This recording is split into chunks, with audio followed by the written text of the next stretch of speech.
Well, we're waiting on the station. I guess they'll be queuing us up pretty soon.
The books will be back to this. Get your copy today.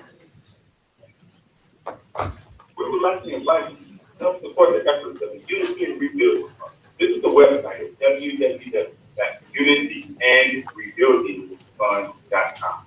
That's www.unityandrebuildingfund.com. We often hear how we need to work together to rebuild the business. We're excellent. You can make online donations and click on the link to track the process. unity and rebuilding. And for more information, 313-868-0000. The local 313-868-0000. Support. You're watching W33BY, Detroit, Highland Park, Michigan. FM 88.1 WHBR, Highland Park, WBIE 107.3 FM Sharp, Amalia, Virgin Islands. The views expressed on the following show are not necessarily views and opinions of W33BY, its affiliates, management, or sponsors. Brothers and sisters, are you tired of being The recording has started. This conference is being recorded. And if I'm reasonably sure, have you ever tested that when you feel no, someone may have different of their own, so let's talk to one another. Let's reason with one another. On Scriptural Discussion is there. A live broadcast every Sunday at 12 on TV3 and 88.1 Girls and Comcast Cable. So why don't you call and let's discuss the Holy Bible? Have one, the Holy Quran, and come to an agreement about the Holy Scriptures and truth. So tune in for Scriptural Discussion with the Son of Man every Sunday at 12:30 right here on TV33, FM 88.1 television yard and Comcast Cable. You can call in live on the air at 868-0342 and 868-0351. Of course, the area code is 313-868-4326, 868-0342, and 868-0354. And now let's go live. Scriptural Discussion.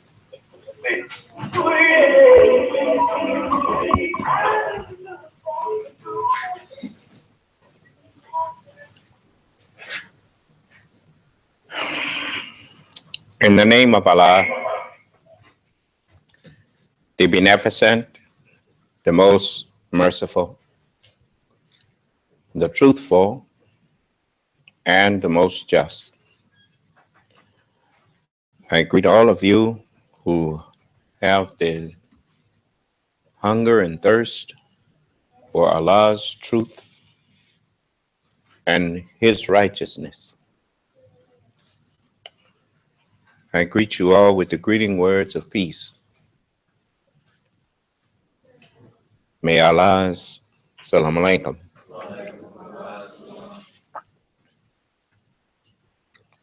I want to start off by saying I didn't ask the brothers, I didn't set it up. I asked the brothers to set it up for me. That GoFundMe account, I didn't ask them to set that up for you, Black people in America. I asked them to set that up for everyone other than you.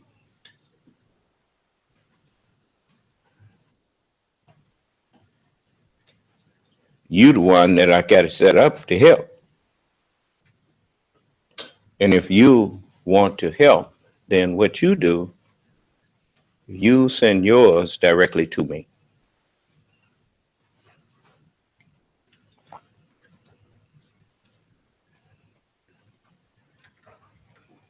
You know, if I did not set it up like that, people that want to help or would have wanted to help,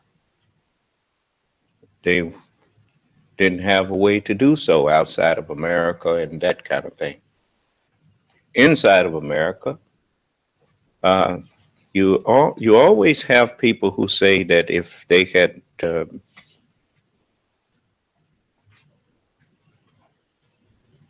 had their way, the things that was done to us during slavery, they wouldn't have took part in it.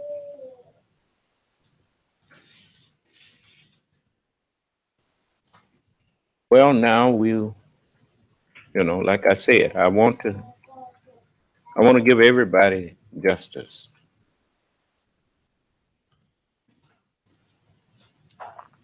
I'm taking away all excuses.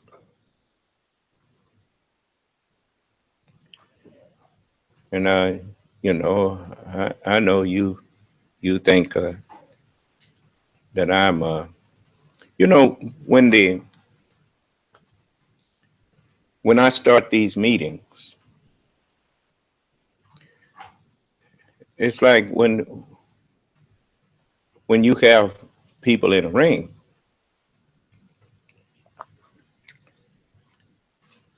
most people don't ever pay any attention to what's really going on at a fight. Really, the inner workings of that, what it's really about. You see, but there are people who are called referees that are scoring just in case it's not a knockout.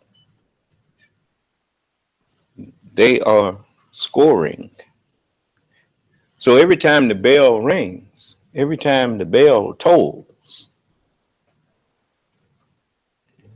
it's not just them two fighters that it's tolling for.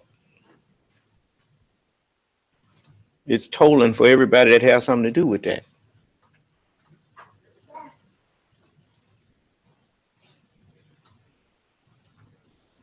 You wonder for whom the bell tolls. It tolls for thee. When I start these meetings, I'm literally in a worldwide forum, giving everybody an opportunity to show just how they feel about what happened to us over here in America. I know they don't believe me. That's fine. The majority of the people, maybe 1 in 1,000, believes me and takes me serious. But whether you take me serious or not, I'm doing this. And so now nobody got an excuse. My people here in America are down. I'm here to remove their afflictions. All I need is the resources and the aid of people who help mess them up. Especially since you say that, you wouldn't do what your fathers did to them. Well, okay, help me to help them. Now, before you notice, the one thing that people that are just will do, that's the one thing that I respected about the military. A good example, when one of the generals that was sitting around in the club drinking, making mockery of the vice president and the president, somebody heard him, in the military heard him, and reported it. There are some people who, when they don that uniform, I met a young man the other day, I could tell that he was serious as a heart attack about defending this country and about recognizing that, an American ain't based on what color you are. And there are many people in this country. Most people don't actually understand what being called an American is. Actually, what it's actually saying is that you are living on the continent that is called America. And America sustains this continent, is the mother of all of us who feeding off of her.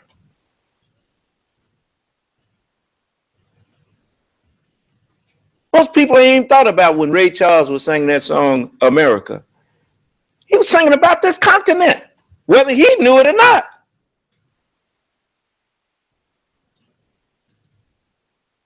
Oh, beautiful for spacious skies, for amber waves of grain,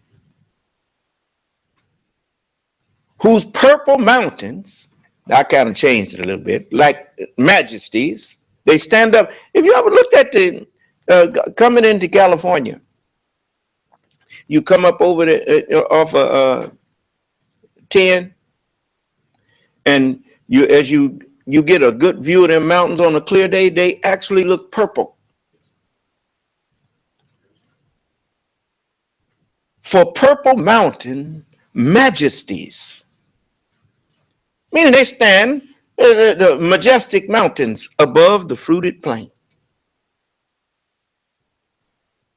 America, America, may God shed his grace on thee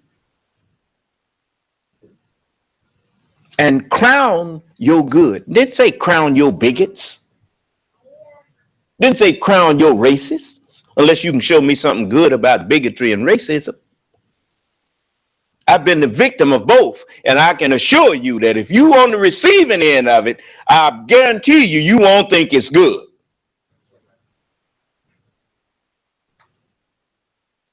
And crown thy good with brotherhood.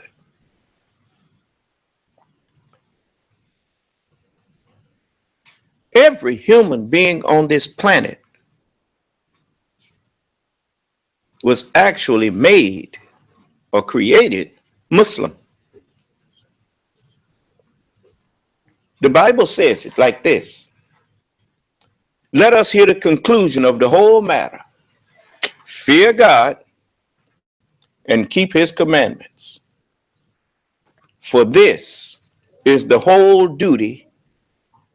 Didn't say of some men, it said of man.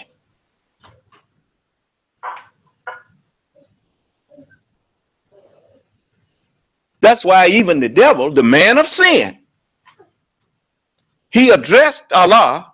He said, my Lord, as you have judged me to be erring, you made me to go wrong.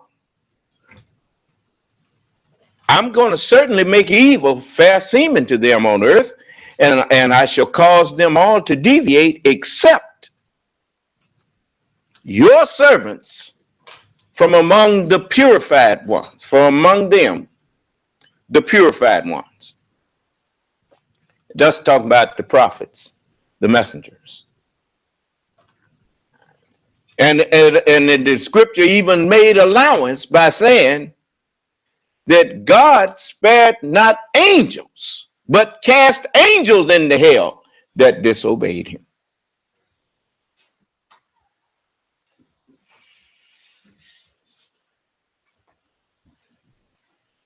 So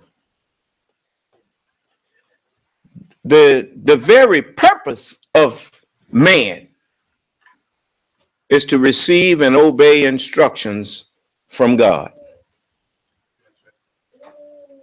That's what your body does all day long, receives and obeys instructions of whatever mind, whatever God you got up there. And ain't but two, and actually ain't but one. God and the devil. And the devil is not God's enemy, he's man's enemy. He's God's servant. Do you understand? So, there's much to be learned. And so, I pity you who can't get past this 6,000 year period of darkness. I pity you. I want to say to our young people, I forgot I had said, and I'm not taking it back. You get out of here when you're 18, if that's what you want to do, not before. Is that clear? I'm not sending our mess on somebody else. We're going to do all we can to get you straight And then if you want to leave, then you go. But you're going to be grown when you do it. That way, anybody want to take you in, they taking in a grown person that's choosing to do what they want to do, not a half mature child. And I only say it like that because by the laws of this land, they declare you grown, mature at 18. I think in Mississippi here it's 21, but we beg your pardon? I didn't hear you. 22? Okay, well, but you're allowed to vote by the age of 18. That you are tried in adult courts. That's all over the country, as far as I know. So it's not that I don't like forcing anybody to do anything, because ain't nobody forcing me to do nothing.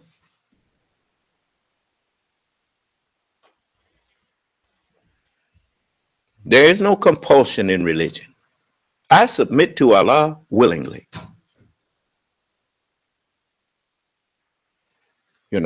And when he walks away, if he walk away from me, I wish that he would have killed me, because that's all that's left for me. Because I know what that shape I was in before I was brought into the knowledge of Allah. And if I don't know, all I have to do is look at others that's in the world that I left, and I'm reminded of what I was in. Believe me, I don't miss it. No, sir. Not one little bit. You can tell I don't miss it.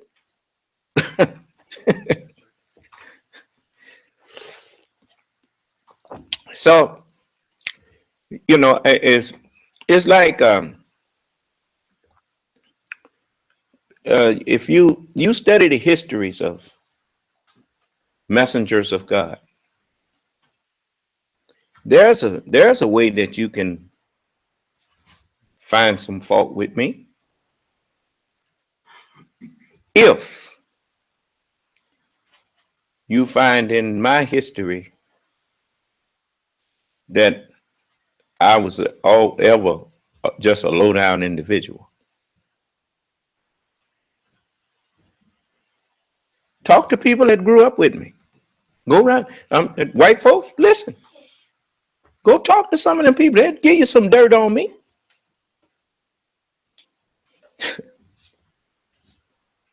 It's just like Muhammad. Before God chose him, Muhammad was an honorable man. The Honorable Elijah Muhammad, he was an honorable man before he was chosen by Allah. Hey, you don't just take a chunk of coal and just because diamonds is coal that have been under pressure for, according to them, they say, under pressure for thousands of years.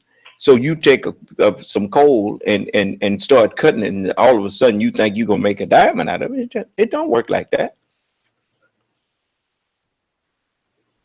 It takes time to produce a diamond.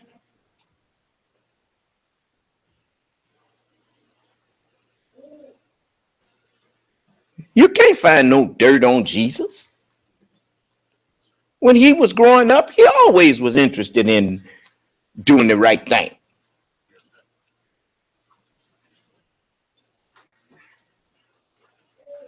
Some of the brothers I used to run with, if Rudy was here right now, Rudy know me just about better than anybody. Because everywhere we went, everywhere one of us went, the other one was there. And brothers that was getting high, they didn't want no square around them.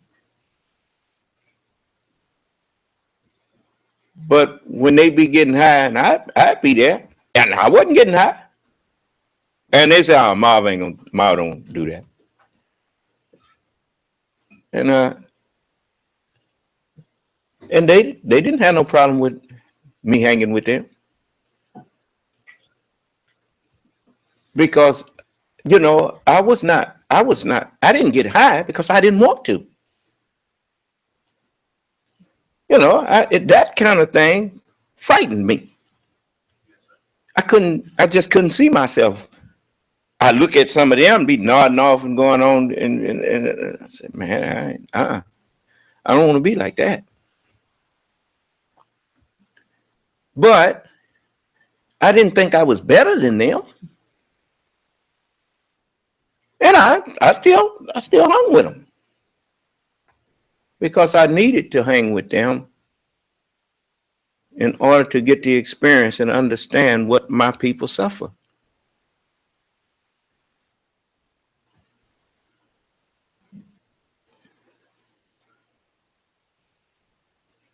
And so, if somebody go to woofing and going on, it's, oh man, Marv cool. Yeah, I was cool. And I still am cool. There ain't nothing you doing shocking me.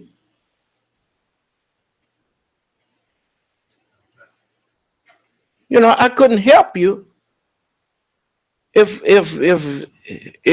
something you did was so repulsive that it shocked me. I done experienced too much to be shocked at anything that I see you do.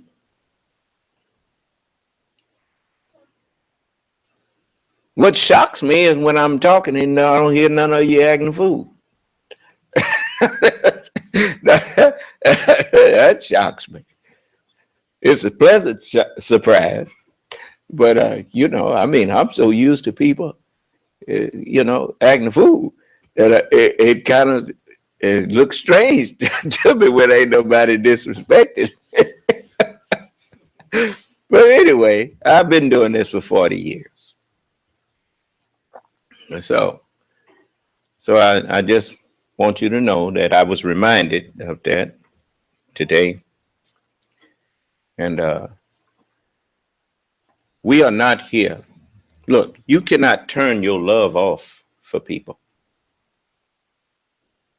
You just don't know what love is. That's why you don't understand parents. You don't understand, and you sure don't understand the Lord. If I didn't love you, I wouldn't be mad at you. It's gone, But it angers me to see people I love do stupid things. So that's just the way I am. Whom the Lord loves, he chastises. Of course, fools despise correction. They would rather go to somebody who they don't even pay attention. Like, you remember the messenger said, the swine, the hog,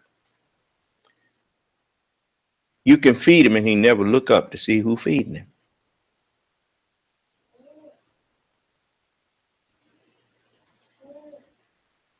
You feed the average person praise, they don't even bother to look up to see where it's coming from. That's why they always go down the wrong road, because they take praise from the wrong source. I'm not looking for praise from you.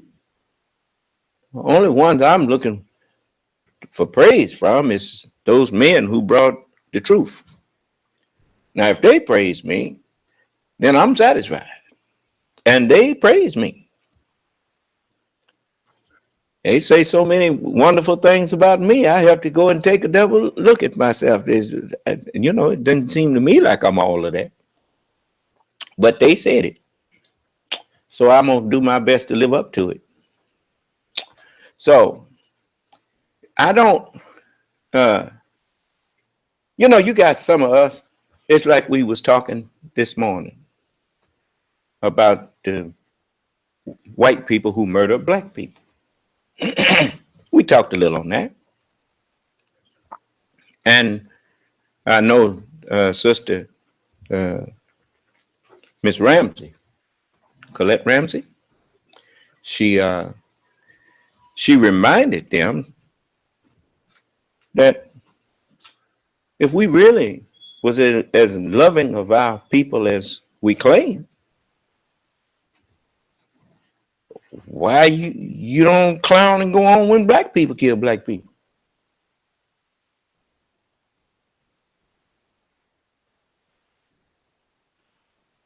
I told you, you ain't nothing but a carbon copy of white people.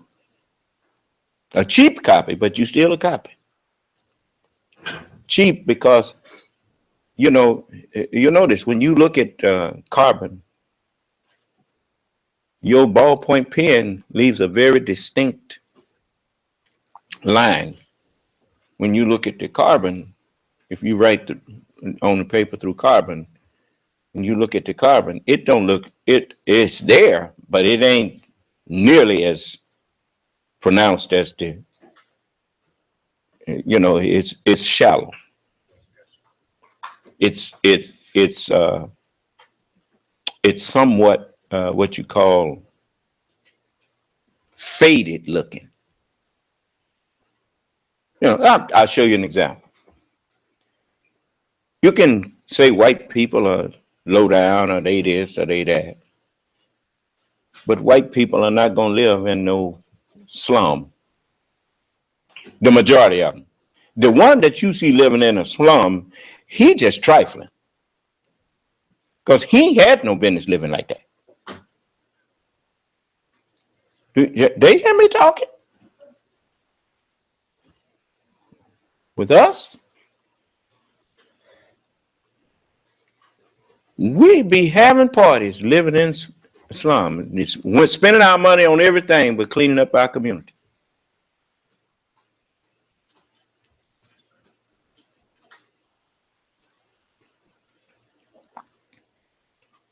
I mean, I hired a brother, one of our brothers who's in the business of lawn care. I hired him to take care of the park across the street from the theater. And he saw this brother over there, kind of middle-aged man. I know he had to be over 40, And the man was eating his food, and then he threw the bag and everything right there on the ground. Wouldn't go over there and throw it in the trash can, threw it on the ground. And brother asked him, well, brother, why don't you pick that up and put it over? He said, that's what you get paid for. That's what he said. That's what you get paid for.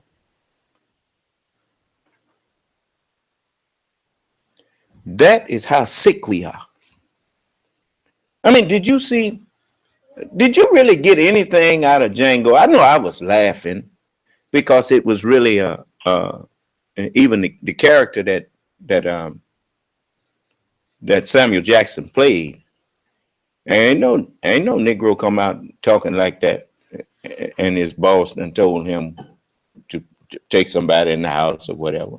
But it was for entertainment purposes as well as a little brief sketch of history.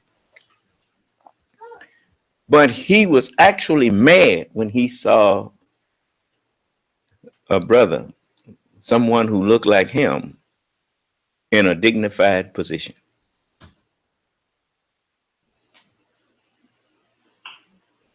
You see? Now that part of it was true.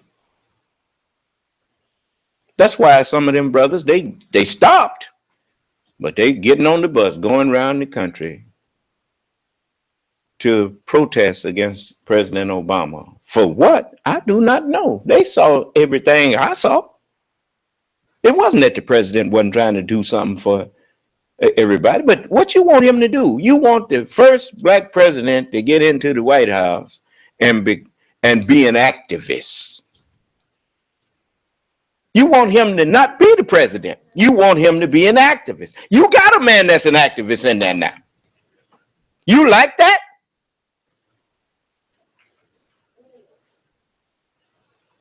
I wish I could get him, Donald Trump. I wish I could get him in here with me for just 20 minutes. Well, a little bit longer if he could stay that long. And I would show you just how dense he really is.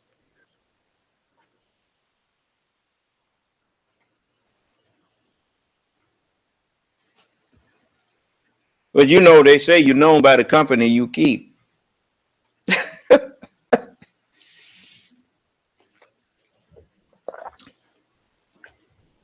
I mean, look, here you got people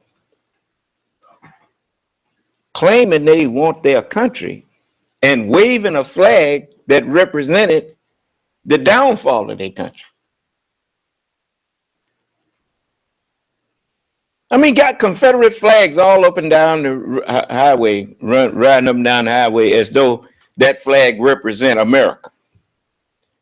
There wouldn't have been no United States of America if the Confederacy had won the war. Them people was trying to bust it up.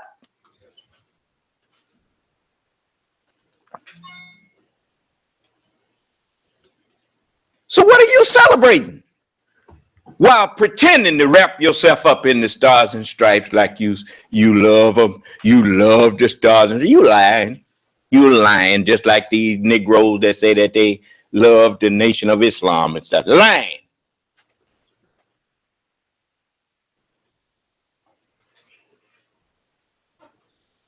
That's why they won't help me. It was in the nation, and they know everything I'm doing is what the messenger said should be done. Let one of them unmute his phone if he's listening right now. Tell me what I'm doing that the messenger said not to do.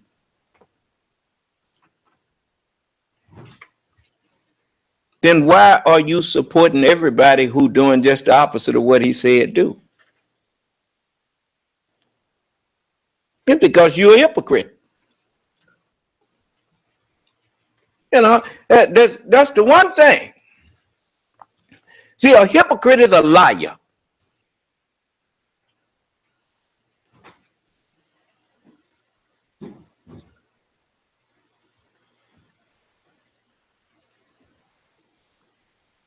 You know, and generally, like I told you, if you just be quiet, if you think that the little slip of the tongue that they had was something, if you be quiet and just let them think that it don't matter to you, they'll tell you a whole lot of things that's in their heart. You know, everything that's growing, it will burst out. You know, grass find its way up through concrete. I mean, ain't nothing you gonna hide. These people been itching to just bust. And Donald Trump fixed it. Now they just busting out all over.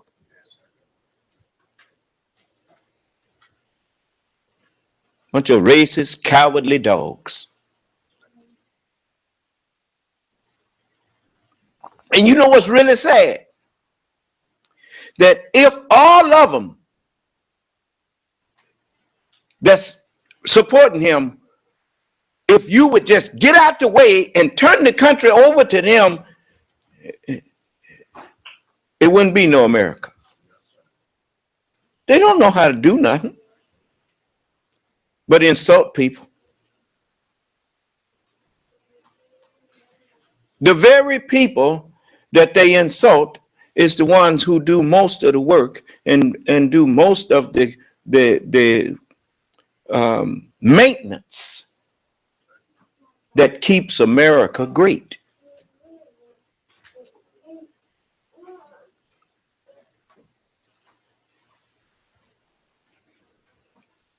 Then you got a sycophant out there here say, see, what are you talking about America great for? All right. Then look to see what that Negro doing. You know what he doing? How many of y'all familiar with Pigmeat Malcolm? No, I guess you ain't. But Pigmeat Malcolm he was a joke teller, and if you think Eddie Murphy is rough, you know, Pigmeat, he was pretty tough.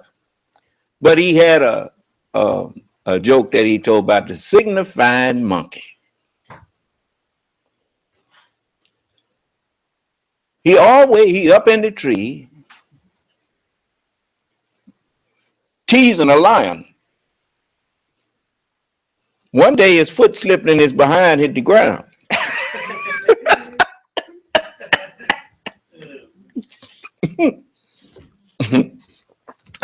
So you know what was the end of that monkey. But anyway, your boy, he'll sit up out there and act like he's so upset with America. And if you look at what he's doing, he ain't doing nothing to get out from under this. That's called hypocrisy. I told you that I don't need white people to lose their country. I don't need white people to die in order for me to live. That's their choice. And you see me, I've built, with the help of the few that's with me, I've built a school for my children. I've built a place to make their clothing. We have a place where they can have bake their own bread. They can produce their own magazine. So I mean, it's self-evident that I believe what I'm teaching. I'm not a hypocrite.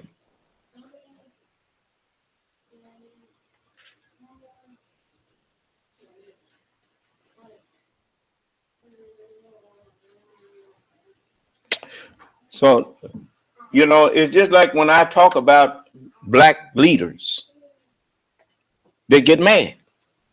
Now, this is people that claim they followed the Honorable Elijah Muhammad. Lying.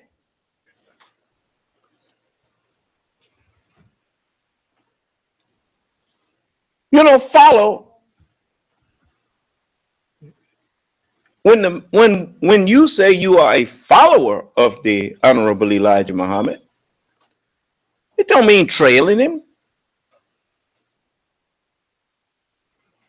You know, when you're trailing somebody, you're following them. do you understand?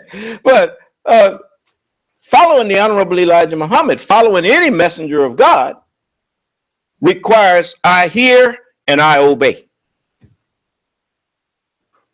I understand you and I obey you. When I was in the Marine Corps, they said it like this. If the drill instructor said,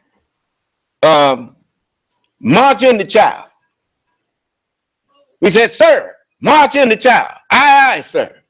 Instead of saying, I heard what you said, I'm repeating it. To show you I heard you.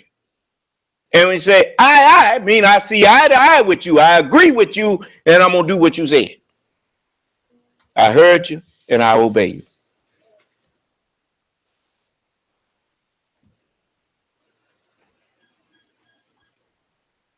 It is not for me to question Allah's orders. It is for me to hear them. If he given those orders to me, he know I understand them. If you didn't understand it, the order wasn't given to you. You don't give orders to the hand, you give orders to the head. And then the head transfer those orders to the body, to the followers.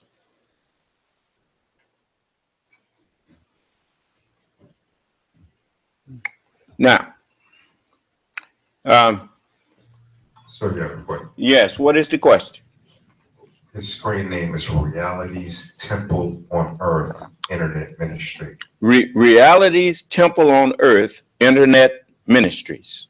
Yes, sir. And he says he's just curious. Didn't Elijah teach that Farad was the Son of Man and he was Allah's last messenger? The Son of Man was God coming in person, and Elijah was the last prophet. Well, actually, Master Farad Muhammad did not teach that he was the Son of Man. You see, that's where people get all messed up. Master Farad Muhammad never told anyone he was the Son of Man. That's why when the messenger started telling everybody that he was the Son of Man, he lost most of the people who claimed to be following Master Farad Muhammad, because they did not see Master Farad Muhammad as God in person. The Honorable Elijah Muhammad was the only one who saw that. Yes. That was his question. He said, didn't Elijah teach that? Okay. Well, the Honorable Elijah Muhammad, yes, he taught that Master Farad Muhammad was the Son of Man. And that's why he said it is up to you to listen and then read and remember. So the Honorable Elijah Muhammad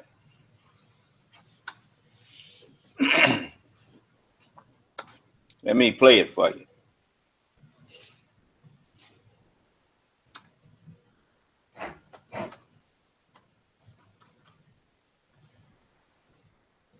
The Honorable Elijah Muhammad, he taught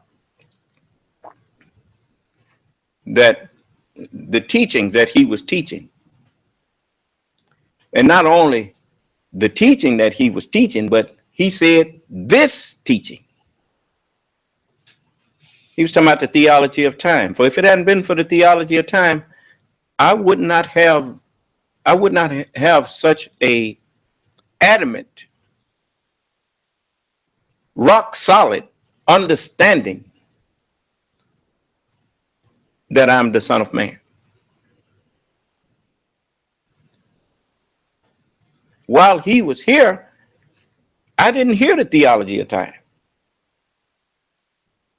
He knew that I wouldn't hear it until after he was gone. So I'm going to let you hear that, and then I'm going to let you hear him tell you about me before I knew about me. He knew about me. Before I knew about me, all of the prophets knew about me. So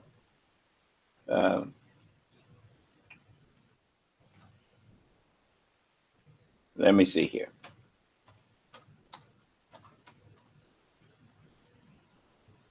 Okay. Now listen to this.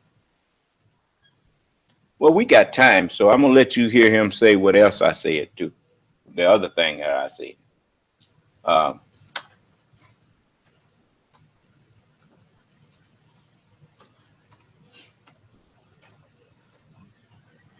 Now, listen to this and you'll hear him say just what I told you. He said, it is up to you to listen and then read and remember.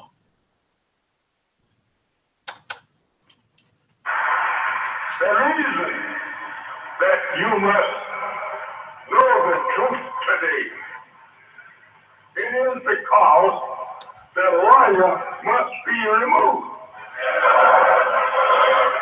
And to keep you from getting confused over the truth and the lie. A plain warrior, says the Holy One, would be sent to you.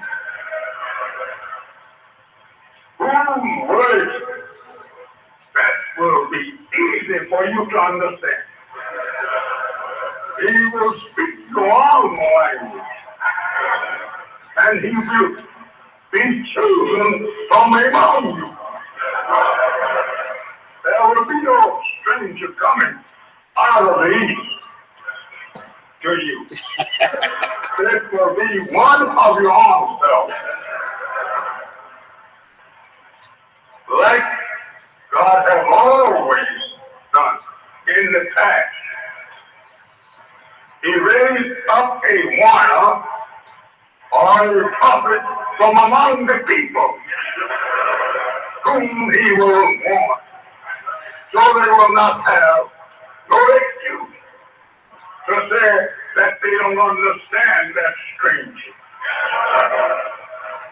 There was no such plain truth taught to us in the past. We've been shining our eyes looking for somebody to scale the eastern horizon. And we'll look up and see them come. But the Holy One condemns such. Because if that man comes from the east, he may speak a strange language, and you won't be able to understand it. Then the Holy One said, you will say, oh, a narrow and outrageous Holy One can't understand either one.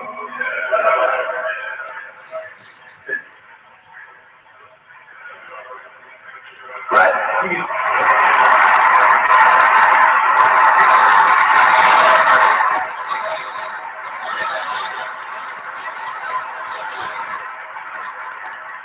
But he goes into your family and search for one of your own, takes him off aside and teach him what he wants you to know. And then, when you hear the word of truth coming from the mouth of those among you, or one from among you, you can't have an excuse and say you couldn't understand the language. He speaks the same language that you speak. Now you notice. He gonna get to it in a minute. You notice. You don't hear nobody talking about they don't understand me.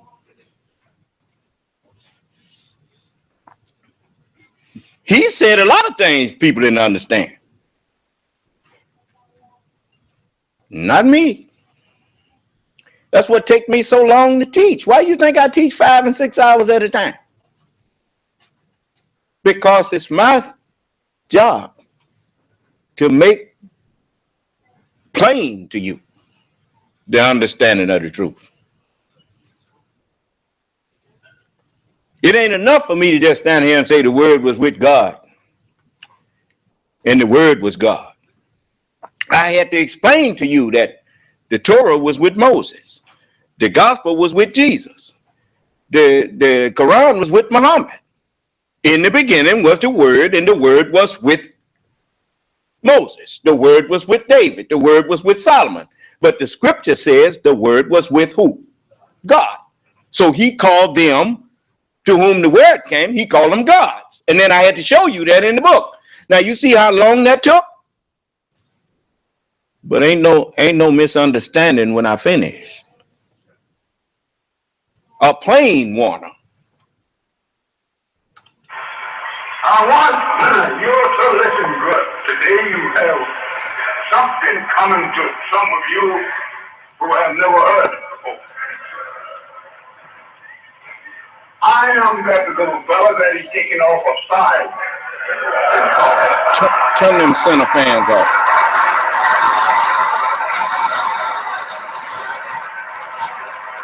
The center. Well, I say that little fella. Okay. Bible makes him little. He didn't make him a big sheep. He's a little lamb.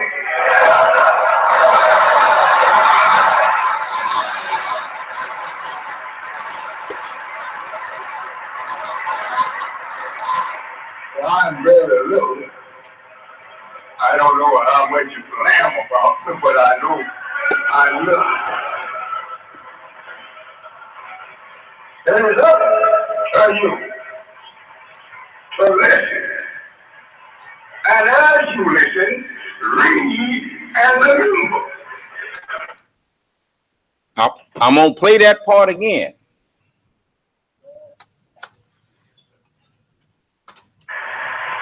And as you listen, read and remember. To listen. It is up to you to listen. And Listen what? Listen to what? Listen to him. And then read. Read what? See? If I didn't tell you, you wouldn't know.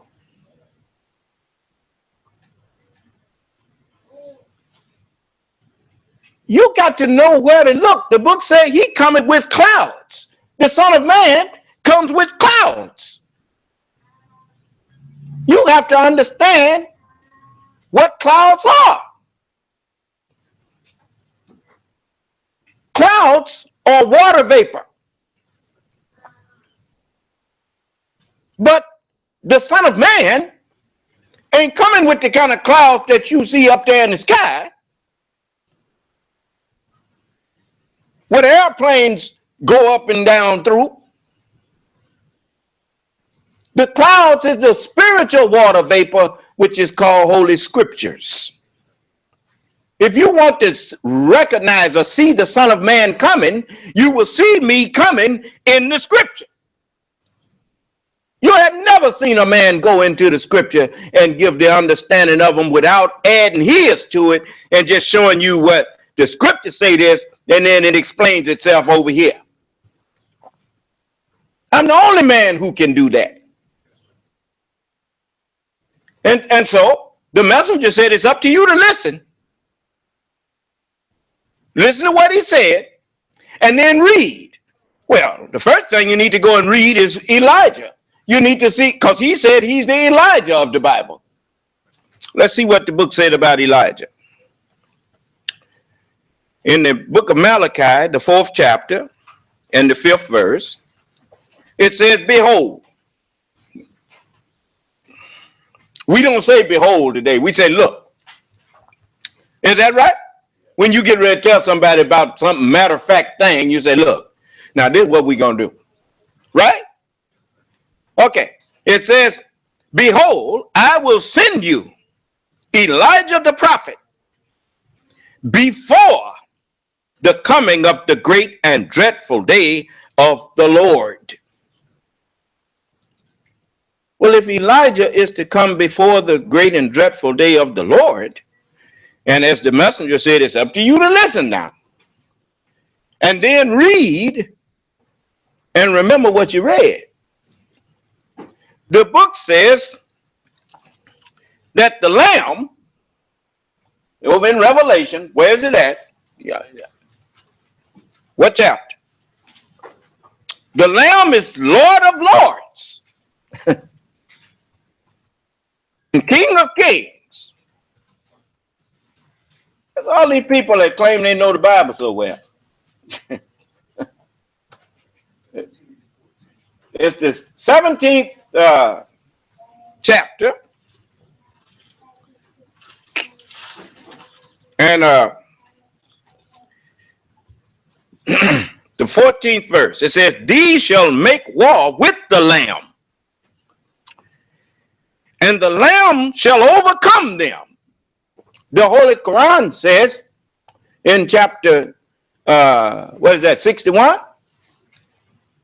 It says, he it is who sent his messenger with the guidance and the true religion, the religion of truth, that he may make it what? Overcome them. All of them. Huh? Though the polytheist may be averse. So the Lamb is the one that's going to make the true religion overcome. Is that right? Now, it says, for he is Lord of Lords. So now you know when David said, and David was a Lord, you know. And what did they call Jesus?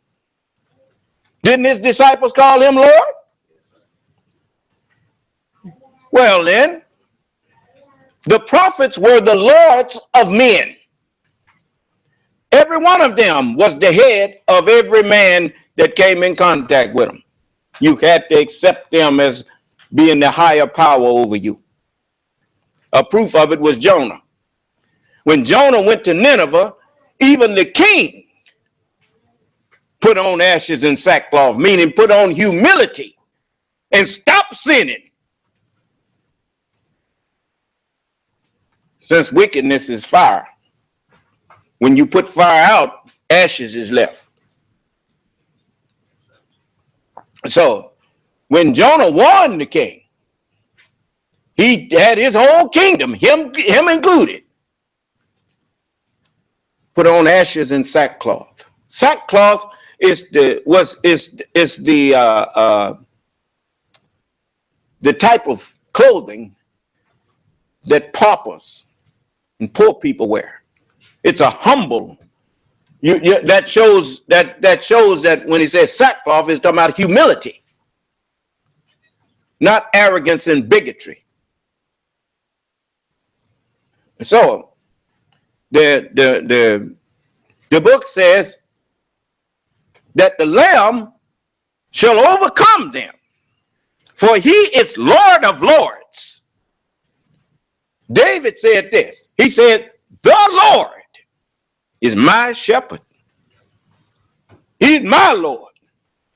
Jesus didn't bite his tongue. He said, the Son of Man is Lord of the Sabbath day. Huh? Solomon was the wise man, was the wisest of them all, they say.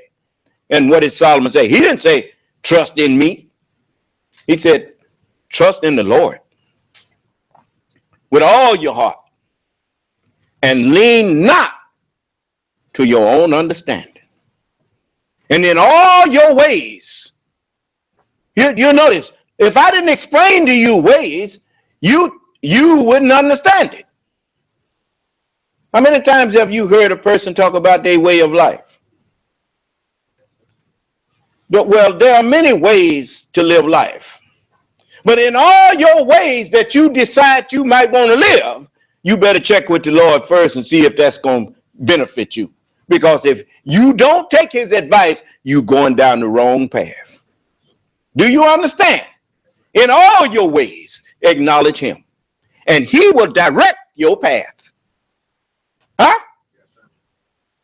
It's just like with you who decide that you want to live your life as a farmer, or as a, like I told the people who farm for America.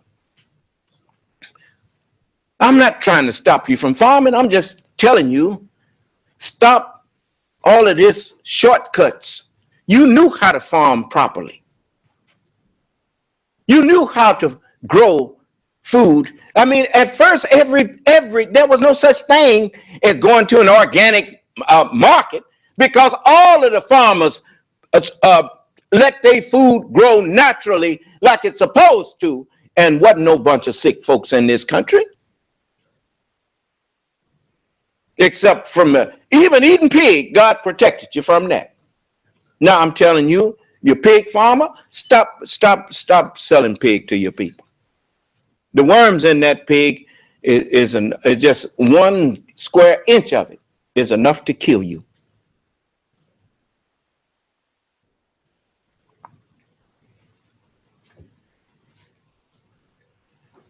Just do it the right way now, and you'll be forgiven for all of that wrong you did. Just start doing right.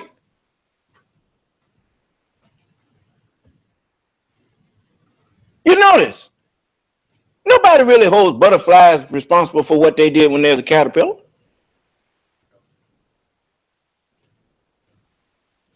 Because he ain't doing that no more. Well, he might have been destroying your plants and whatnot. Now he bringing nectar and at the same time pollinating things, helping stuff grow. He undoing the damage he did. I remember the messenger said this about the preacher. He said, Reverend, I'm not trying to stop you from preaching. He said, but I want to give you the right text. He said, I need all the reverends that I can get to help me with the people whom you and the devil dumbed down.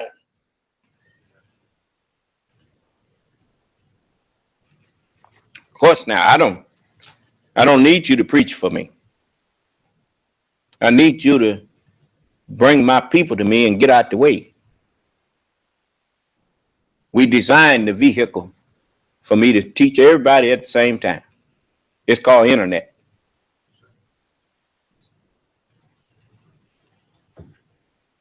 So the Lamb is the Lord of Lords. So when the book says, behold, I will send you Elijah the prophet before the coming of the great and dreadful day of the Lord. Well, now you can't have it both ways. You can't, as the messenger said. He said, so I'm very little. He said, now I don't know how much is lamb about me. Just a hint. If he was the lamb, he would have known how much was lamb about him, wouldn't he? But he could not. And he was not going to take the attention off of him and put it on me because I was a baby being conceived. And he didn't want, you remember when the wise men of the East, they knew where the baby was and they didn't go back and tell Herod. So in actuality, since I'm the head of them, well, if all of the members of your body could talk, wouldn't each one of them declare that he's you? But what he actually is a part of you. Is that right?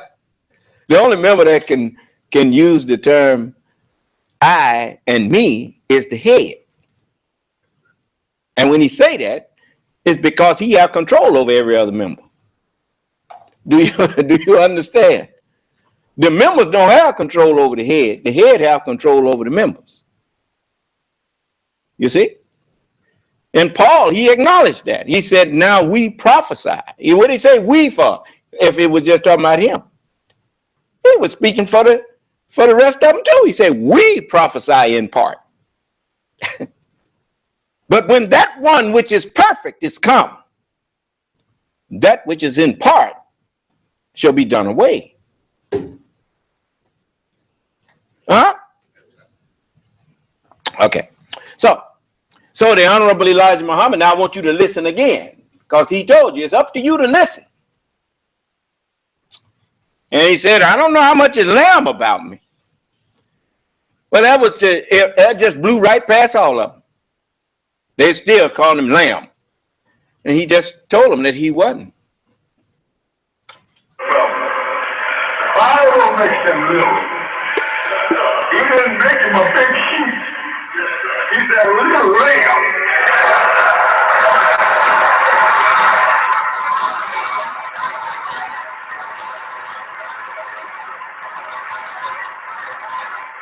I'm very little. I don't know how much it's lamb about, but I know I'm little. Now, right after he said that, he hinted to him, it's up to you to listen now. He just told you, I don't know how much is lamb about me. Now listen. It is up to you to listen. And as you listen, read and remember. Okay. Now, whose fault is it if you didn't read what I just read there? I took you and showed it to you. Here, the Bible is telling you that God is going to come in person. What you think? Behold, I will send you Elijah. I is a personal pronoun that only beings can use.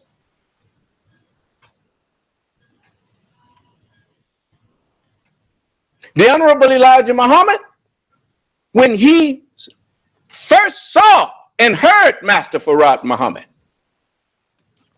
he walked up to him after the meeting was over, and he said, I know who you are. He said, you're God himself. You're the Son of Man that the world have been expecting. And he said, Master Farad Muhammad looked at him with a stern look. And then he leaned over next to his ear and told him, he said, yes, but who knows that? And be quiet.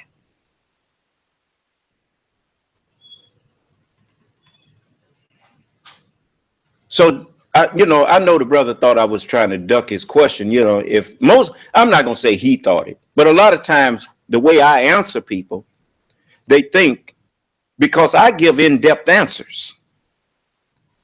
I give answers that's really the answer. And most people, they think because I'm taking a long time to answer, because they don't know the answer. So how am I taking too long?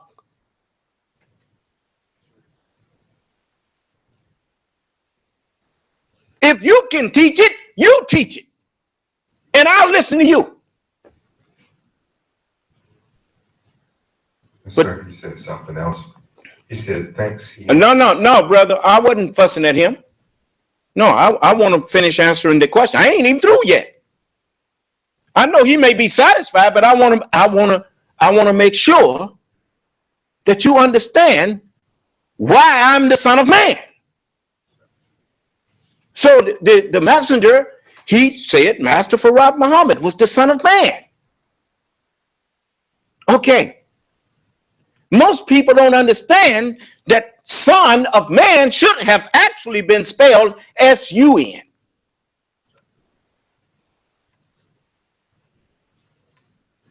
And to show you, you go to that 4th chapter of Malachi and look at the second verse.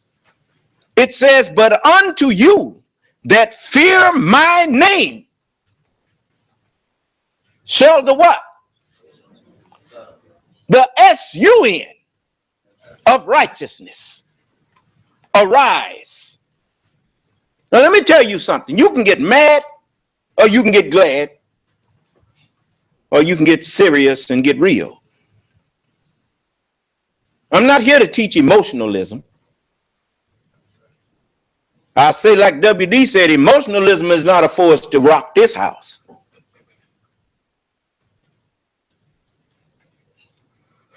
I'm no longer a child of emotions. So now let me make it clear to you.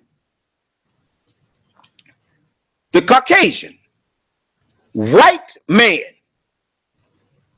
we know him as white man, when all he is the last color of black man. There's no such thing as white man. It's all the black man. You say, now I know you. I know the nigga done been crazy. No. The Honorable Elijah Muhammad said, Yaqub told his people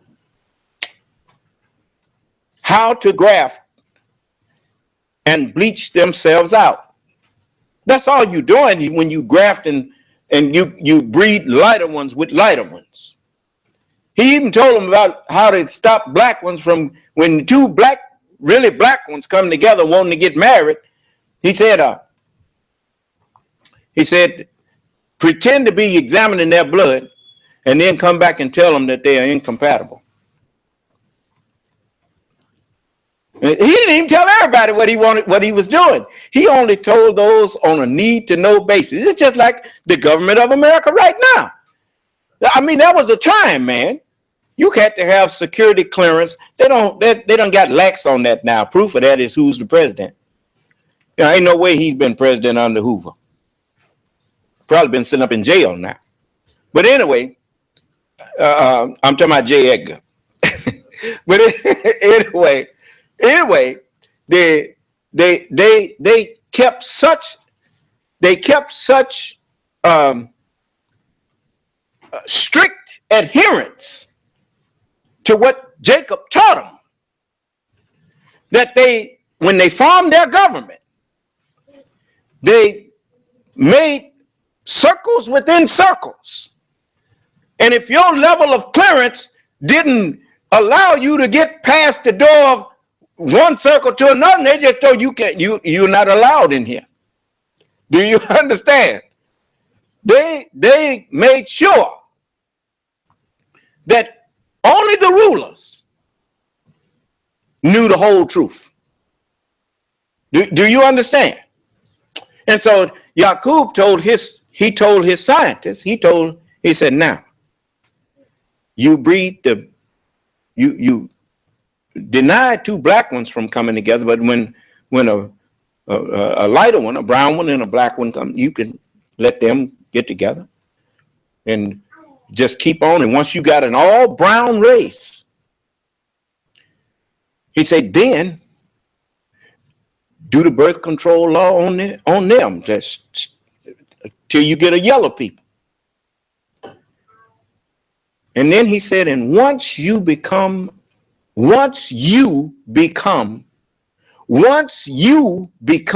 unalike,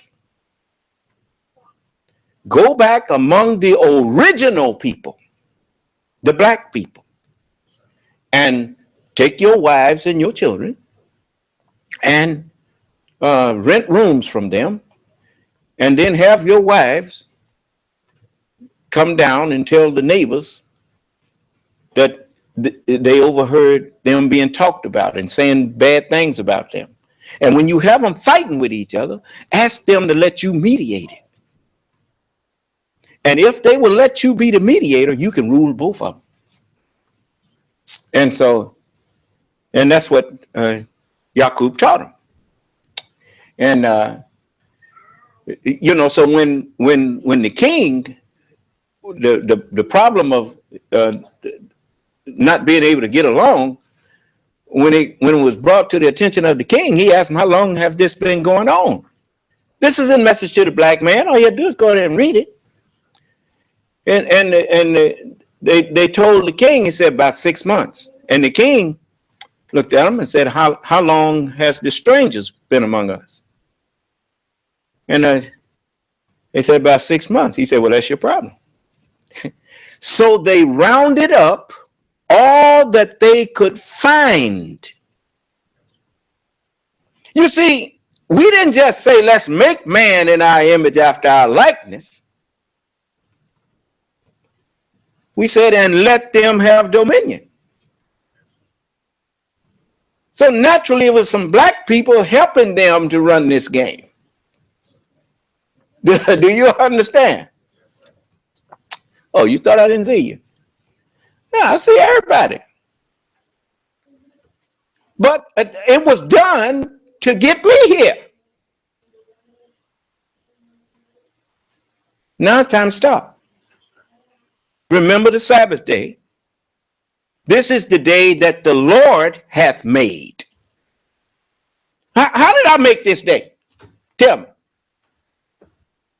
See, now you say, oh, that nigga talking about he made it. Tell me, how did I make this day? The book said this is the day that the Lord hath made. The Holy Quran gives a hint to it. When it says, and what will make thee realize what is the night of majesty? It said, for the night of majesty is better than 1,000 months. Meaning it's longer than 1,000 months. And while you trying to figure it out, he said, peace. He said, be at peace. It is until the rising of the morning. That's why the book says that at a time when you think not and look not for him, the Son of Man comes. And when the Son of Man comes, when he is raised, when he rises up, he makes the Sabbath day. Do you understand? So, what's wrong? What happened to all the mouths out there telling me that I ain't nothing? There was a time when I would have accepted that. I didn't think I was nothing. The messenger know that. He told me, he said, you running around here looking for something to bow down to. He said, and you're the God. You know how long it took me to go back and get some of the tapes from me back in the 70s and listen to them up to now. I wasn't always talking like I'm talking now. You could see how I was growing into the knowledge of who I am. Yeah, you know, a little boy, Hamoud, stand up. Come up here. Now, I've been knowing this little brother since he was a baby. Come here. Now, if you saw him when he was a baby, you would realize, boy, he's grown. He has grown. Now, in his mind, he know he done grown, don't you? Yes, sir. Speak up. Y'all talk loud to each other. Don't be scared. But he knows that one day he's going to be equal to every man that's grown if he keep living. And he's not going to let nobody talk to him like he's a child. He speaks as a child now because he's a child.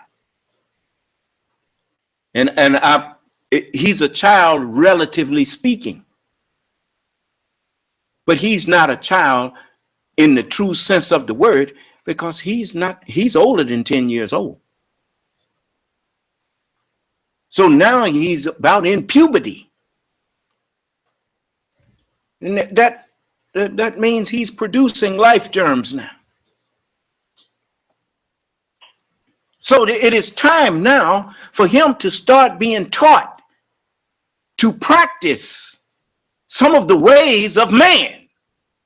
That's why I'm telling him that you don't have to be shy when you stand up here with me. I mean, it's good to be humble. But I want you, if I call upon any one of you, step lively and don't be ashamed, because I'm not calling you to do something that I know you can't do. I'm not going to embarrass you. So his voice changing? You wouldn't notice because he's whispering up here. But yeah, is that right? Yes. All right. You go sit down, man. But the same with me. The same spiritually. I started off 22 years old. The year that I joined the nation, I turned 23. But the Honorable Elijah Muhammad's job was to teach me the knowledge of who I am. In other words, he was supposed to cure me of amnesia. And once he made me know who I am, he said, now, if you want to talk to Allah, read the scriptures. He said, I'm here to put your mind back into the scriptures. Because all my life, my mother made me go to church, and I learned the Bible. I got witnesses. If Brother Sedalia was in here, he would tell me we went to the same church, and I saw him again in the Nation of Islam, and he remembered how I used to could quote the Bible and learn long speeches and whatnot. Remember the minister's sermons and all that stuff, and he remembered that, even though I didn't remember it, because I had walked out of the church. The messenger put me back into the Bible. And once he put me back in the Bible, he knew that the rest, Allah himself would teach me through I get just like any general, he gets his orders in writing. And it's in words that only he can understand. You notice, how many of y'all saw Crimson Tide? Well, when you notice in Crimson Tide, when they got a emergency action message, it had to be authenticated. It was a code that an authenticator thing. Well, likewise, I had to be authenticated. If I don't come in the volume of the book, I ain't the one. If Solomon don't bear me witness, if Moses don't bear me witness, if Jesus, if all of the prophets don't bear me witness, I ain't the one. That's how you discover enough to trust that I am who I say I am. Now, if Master Farad Muhammad was the Son of Man, then why am I saying that I'm the Son of Man? That's what the brother was really asking me. And that's an intelligent and legitimate question. And I didn't detect any disrespect in it either. So I'll let you hear now what the messenger said about me being raised. Now remember now, he said, I don't know how much is lamb about me. Remember that? Yes. Now watch what he says about the teaching that he was teaching, the theology of time.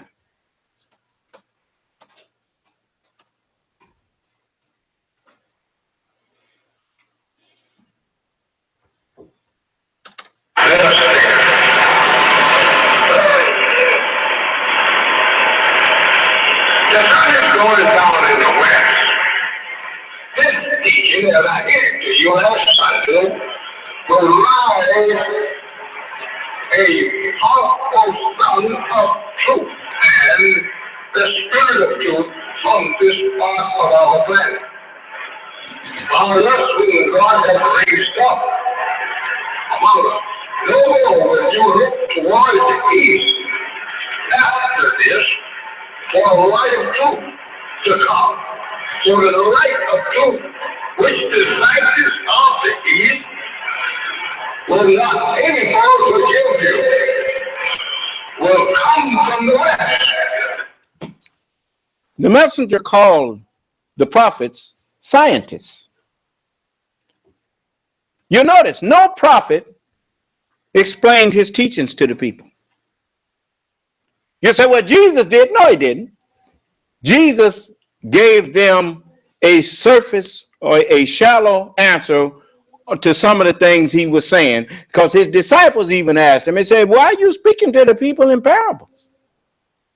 He said, because to you it will be given to know the mysteries of the kingdom of heaven, and to them it is not given. Huh?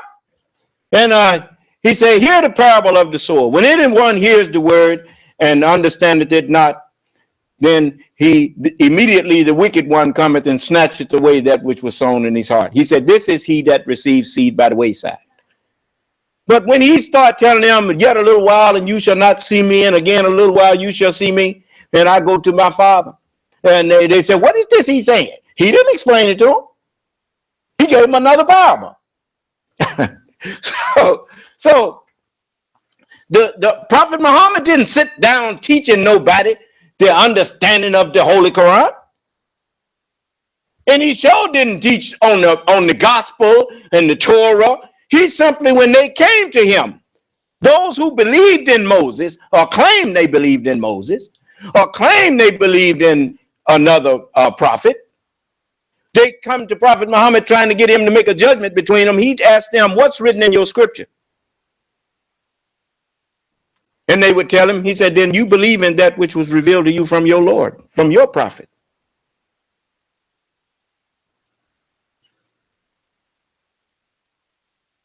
Be coming to me trying to give me like they did Jesus. They did Jesus like that. Well, you know, Moses' law says stone her. What you say? Prophet Muhammad wasn't going to go through that with you. So what did Moses tell you? Didn't go do that. Now get on out of my face. Because you're not asking to learn anything. You asking so you can find fault. Allah did not give any of them the authority to teach the understanding of all of his words. He even told him, he said, if we make you understand part of what we promising them through you, or cause you to misunderstand, you just tell them what I said. You deliver the message. And upon us rest the explaining of it. Tell me something. Can you write the English language without all of the alphabet? Neither can you explain the Holy Scriptures until all of the Holy Scriptures is revealed.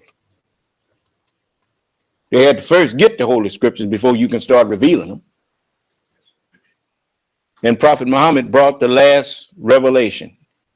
He brought the seal to the Scriptures. God said, seal up the book, and then he sent the seal, and that was Muhammad.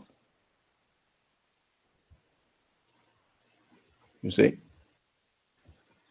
And for all them who say white people can't be Muslims, Prophet Muhammad was a white man. Okay, how mad you get mad. Who I'm supposed to believe, you or Allah's messenger? The Honorable Elijah Muhammad said Muhammad of 1400 years ago was a white man.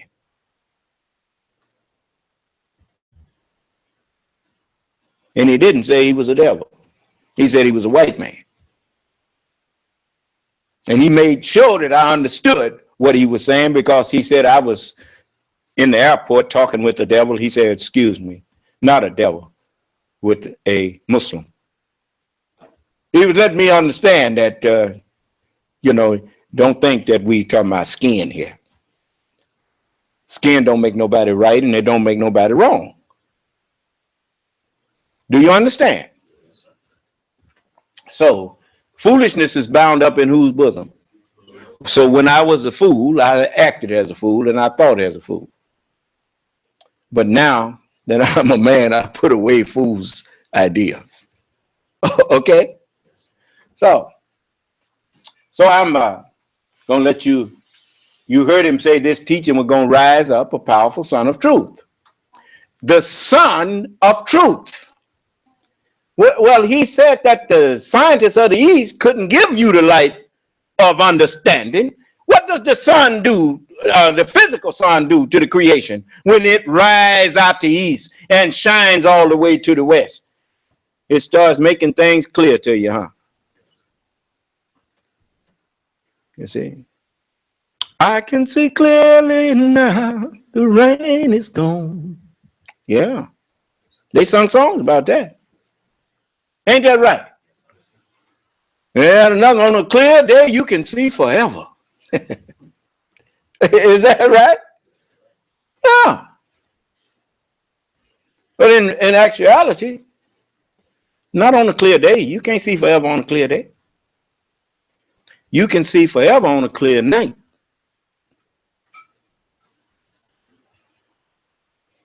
Why? Why is it that you see forever on a clear night? Because it is in the nighttime that you get to see that there's something greater out there even than the sky that you thought was a canopy. And you find out that it's something behind that. Is that right? And when you look out there, you can't help. Everybody who looks out at the night sky is full of wonder.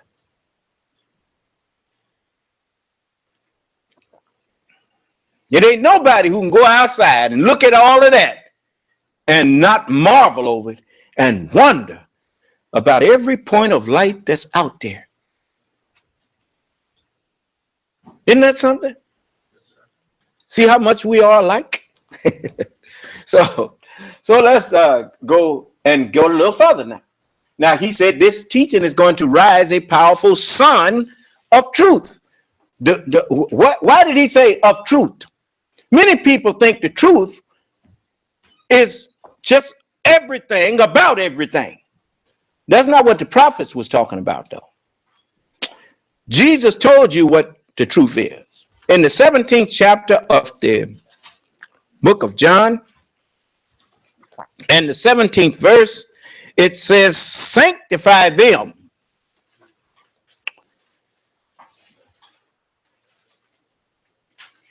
through thy truth. Thy word is truth. So when the book says, when he, the spirit of truth, God is a spirit, you know. When he, the God of truth, is come, he will guide you into what? All truth. All what truth? The word of God. Who gonna guide you into it if God don't do it? Since ain't nobody equal to me. If I don't give it to you, if I don't guide you to it, you ain't gonna have it. To him whom Allah gives no light of understanding, he has none. You see, you notice everything that I share with you, you can't say that's what you was thinking it meant. Unless I'm the one gave it to you before. See, I know that. That's not something I think. That's something I know. And see, the devil, he good for stealing something and putting it in his own words and saying, this is what that means. And but he can't do that with me. Because all I got to do is ask him, what else do it mean?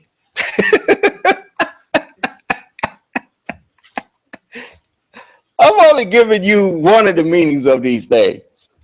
There's plenty more meanings to it. You know, well, so it says, unto you that fear my name shall the Son, what is the whole duty of man? To fear God. Unto you that fear my name, that fear God, and keep his commandments.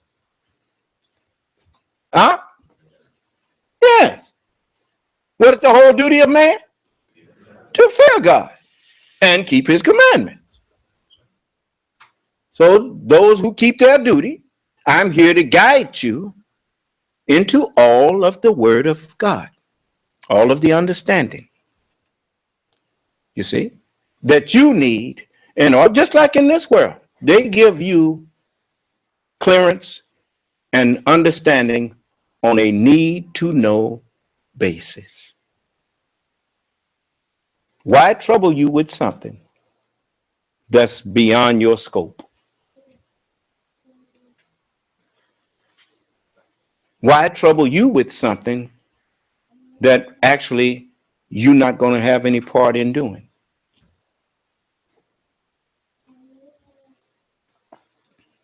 All you need to know is how to do what your job is. You don't need to know how I'm going to do my job. That's not your purview.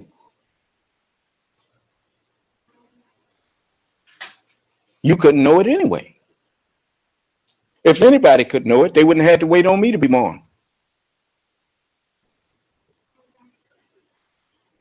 I was born specifically for what I'm doing. That's why it's easy for me. You don't clap your hands every time you see an eagle take off and start flying.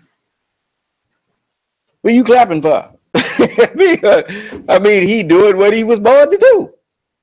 Huh? If you want to clap for somebody, clap for the one who made him. All praise is due to Allah. There you go. Huh? So it's sufficient to just say praise be to Allah.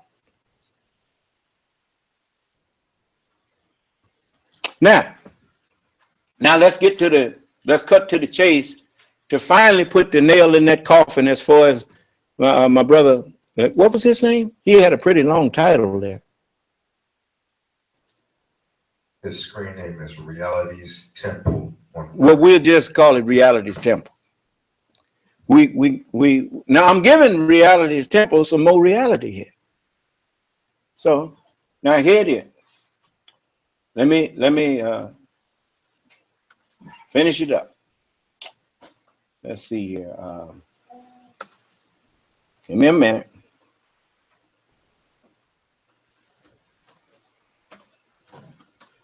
I have key words that I had to put in, and I had to remember them key words in order to find tapes that I'm looking for. You know, you can use your computer like a concordance. If you know, all you have to do is think about it. You got a book online, you put certain words, a keyword there, and it'll show you every page that word is on. Do you understand? Okay. So now, let's see. You're going to Japan, Korea,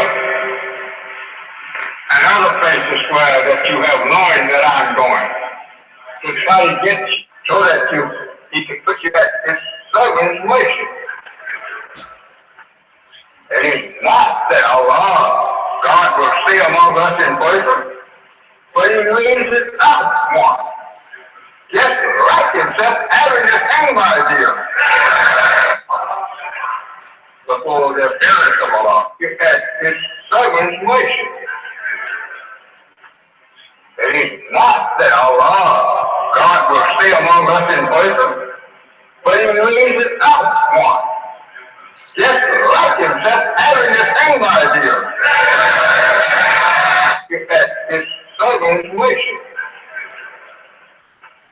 It is not that Allah, God will stay among us in person, but He raises up one.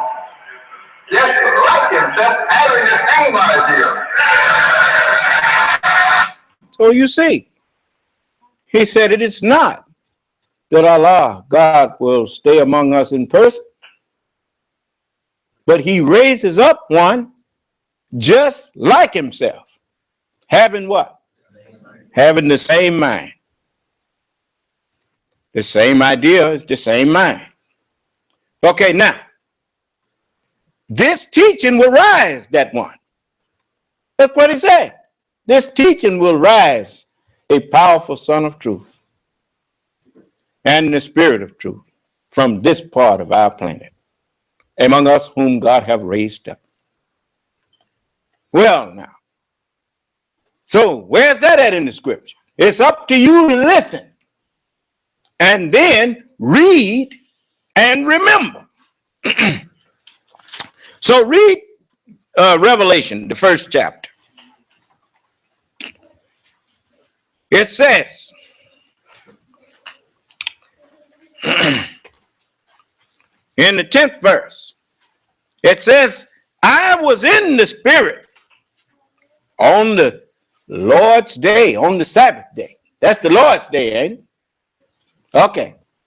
He said, I was in the Word on the Lord's day and heard behind me a great voice. Well, you notice, I didn't go to the world first. I came to the world behind all of them. I come after Elijah. I come after Jesus. I came after John and Moses and all of them. I come after them. They said they heard behind them. Not in front of them, behind them. Huh? It says, a great voice as of a trumpet. The Muslim world, they learned this phrase. Allah Akbar. God is great. Yeah. A great voice. But then it's got to be from the great God. Is that right? What did all of them tell you? They said the Spirit of the Lord is what? Upon me. Meaning what? The words that I'm speaking, they ain't mine. They're going to be in the mouth of the Lord when he get here. Once he get woke up. Because he going to come, he going to be born dead. But dead meaning ignorant. So that he can conquer death. Huh? Oh, yeah. Yeah. I've overcome death. And I'm standing up here, and you would think that I was never dead at all. Isn't that something? But everybody know I was dead. They got a history of me. The white man keep good records. Yeah. They tried to kill me. They just didn't know which one of us to get. He run around here trying to kill all the black men. Now, too late. No. Tell him, won't you go there and kill the Son of Man now? That man that say he's the Son of Man in Mississippi. Won't you go kill him? And he would say, oh, we got an eye on him. I couldn't even get my phone to work sometime because he got the thing. You know, you can tell when it sounds like a microphone. Can't get no dial tone. He there listening in. Don't you know you got to pay for all these things that you're doing to me? You charging me for phone service that you're not giving me.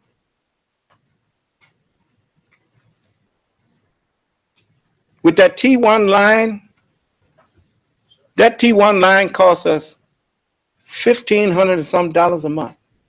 I know that's probably 4 times what it would cost if I was white. He just that low down.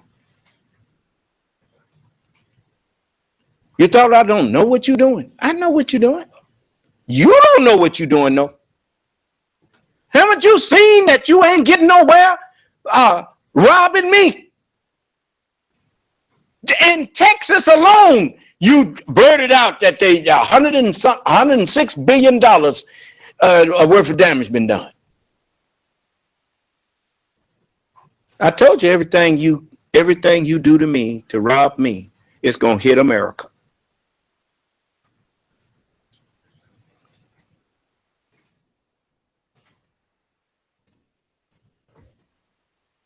Not to mention what's going to happen in Florida. And now you've got a whole month to go for hurricanes. And yet, do you want me to start talking about winter? I know you, even these here shaking their head. And I know you don't, but it's coming. You should have helped me. I told you what to do to get it off of you. Oh, but you like Pharaoh. You sure got one like Pharaoh now. That man ain't say he's sorry for nothing. Now, I'm gonna show you. I'm gonna show you some things about him in a minute, and these people. But I just wanted to answer that brother's question fully. See, now he didn't know that question was going to generate such a long answer. But ask him, did I evade his answer? Did I answer his question? And everything I said had to do with the question that he asked me.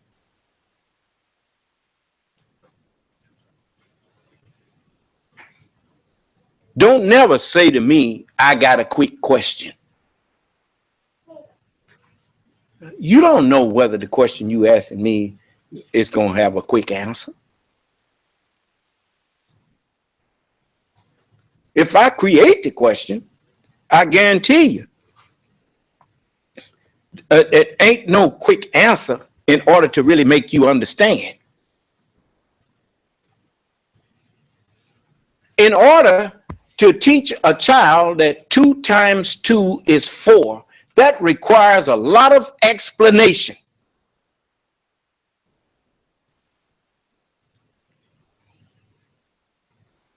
I remember elementary school.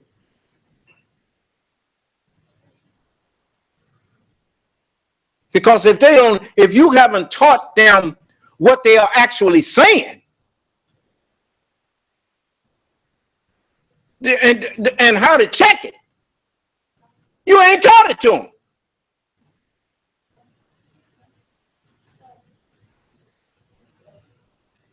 When I teach people, if you paid attention to me, ain't nobody tricked you away from me.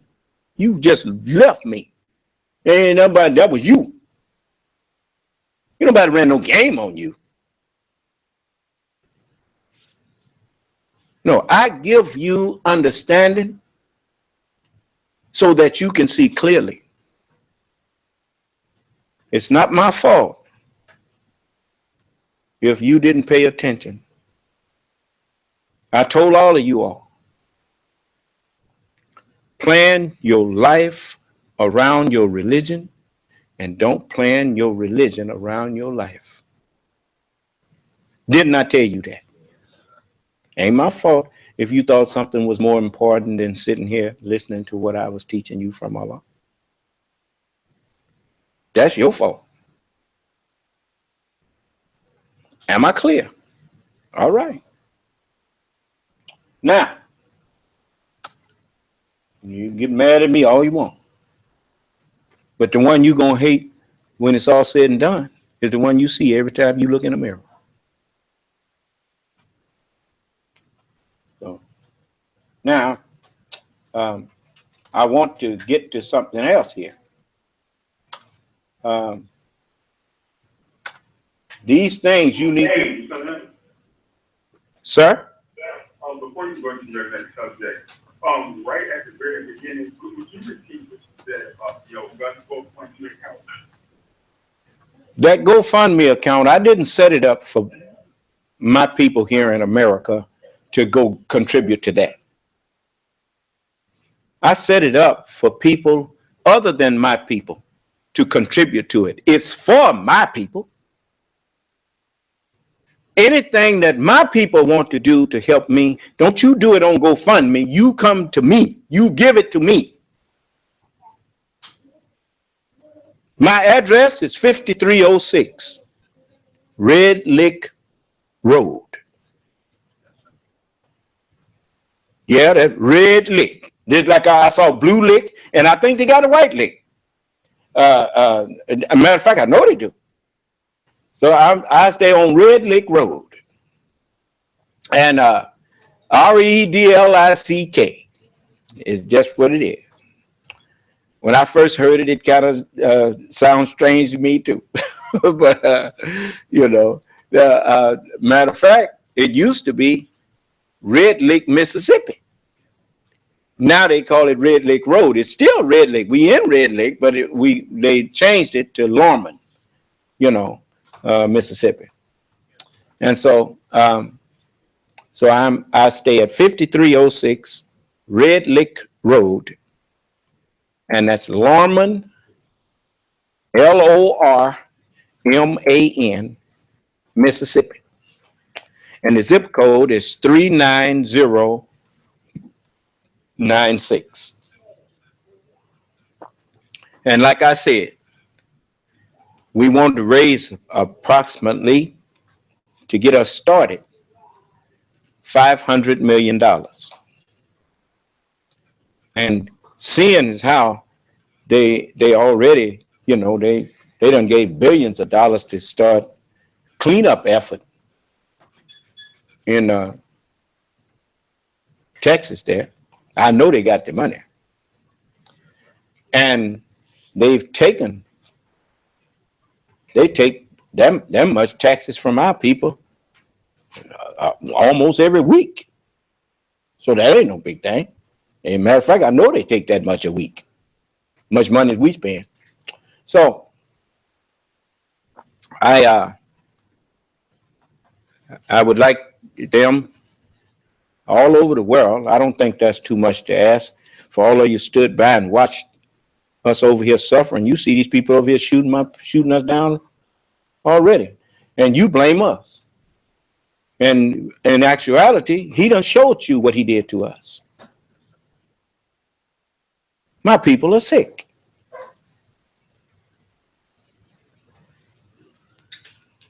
And if you would help me, I will help you. But first thing I got to do is help my people who will help me to help you. So, so far, I think it's $25 in that account. I ain't finna go in there and touch it.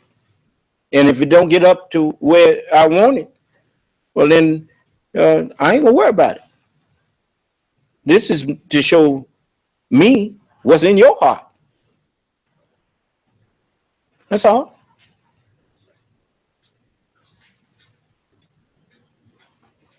So anyway, we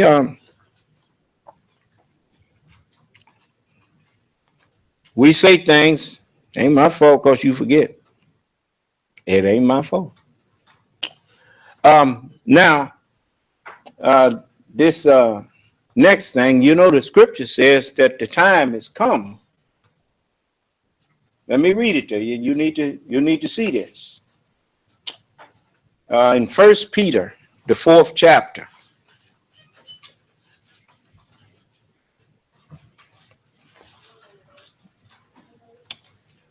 And we're going to go to the 17th verse.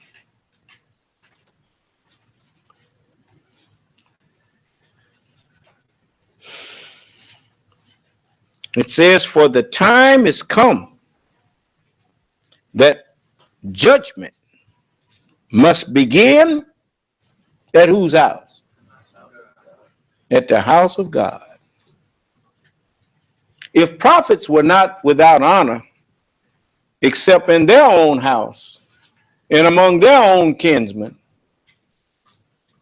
then what about the God of them? Haven't you do you not see that I suffer? As the prophet said, they followed in my footsteps, suffering the same persecutions. They did not get honored by those of their own house and of their own country.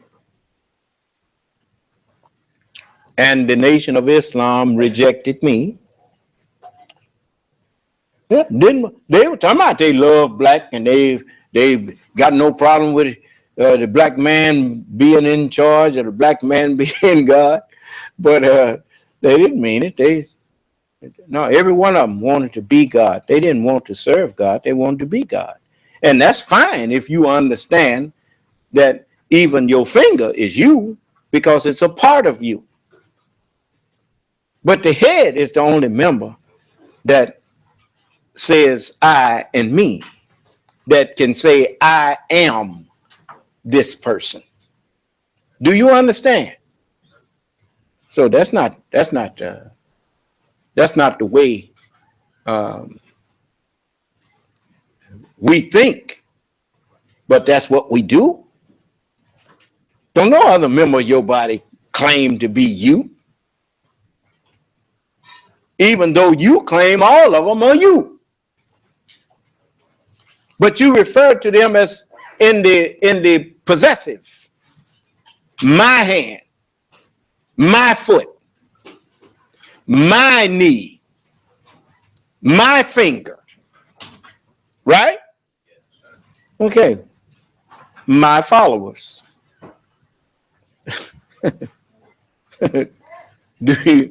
So it's time that you know the truth.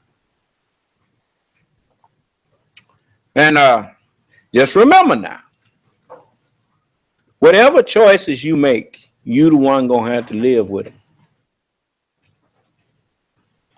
Or die with them. And trying to blame it on somebody else ain't gonna help. So the book said the time has come that the judgment must begin at the house of God. And if it first began at who? At us. Why you think Prophet Muhammad, he gave the people this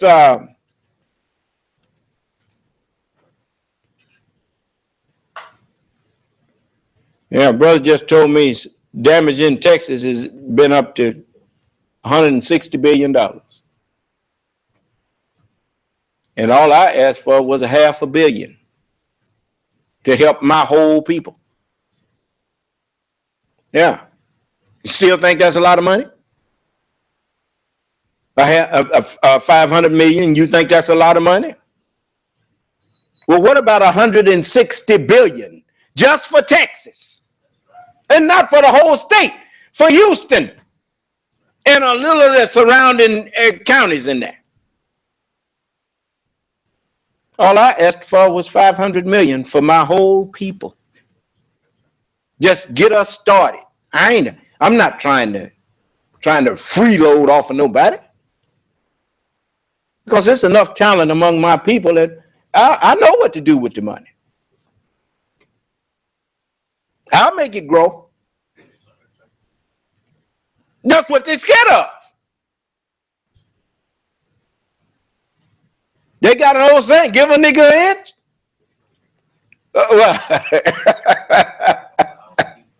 Well, see, he knew something. He's talking cold language. You know I ain't no nigga.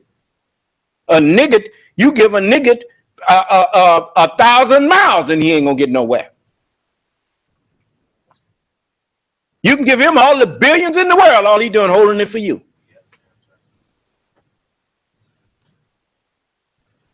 But give that same thing to God himself, and he will turn that into more than you ever dreamed of. Now understand something. That is my offer to you to help you. I know how to help me. I just wanted to see what you had in your heart. But anyway, so it says, and if it first begin at us, what shall the end be of them that obey not the gospel of God? Huh?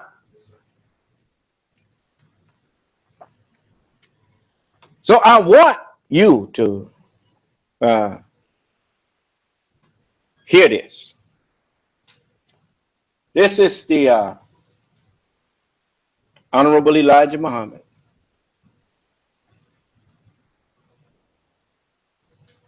Now, listen good. Okay.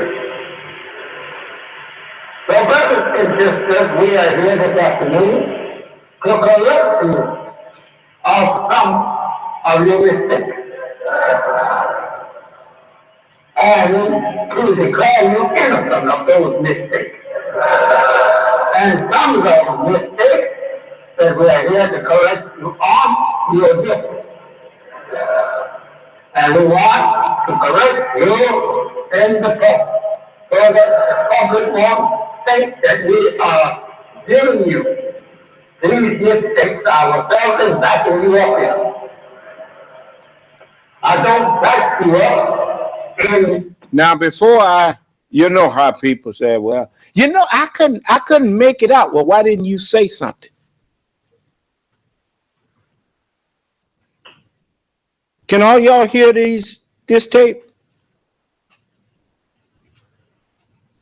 Whoever can't hear it, unmute your phone and tell me that it ain't clear. And I'll see what I can do about making it more clear. I want you to hear it. Because, you know, people always trying to condemn me for things that they clapped for the messenger for doing. Well, why was they clapping? Make noise therein. Perhaps we will overcome. I told you, since I have grown up, I know now that, you notice how they say hindsight is 20/20?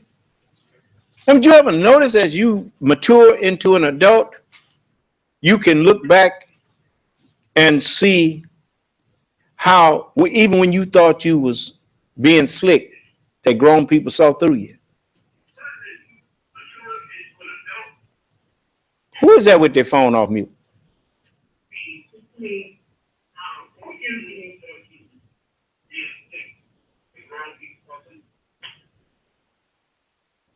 So this is the same with me now. You know, I'm not unaware of things and people that are around me, and I'm watching.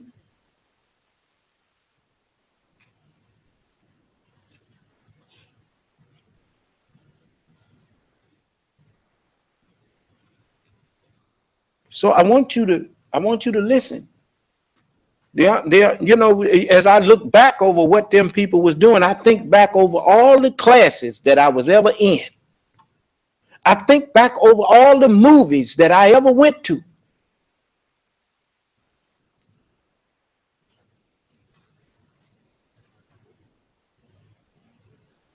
When people, who is that? Yes, regarding the messenger, I find it kind of muffled.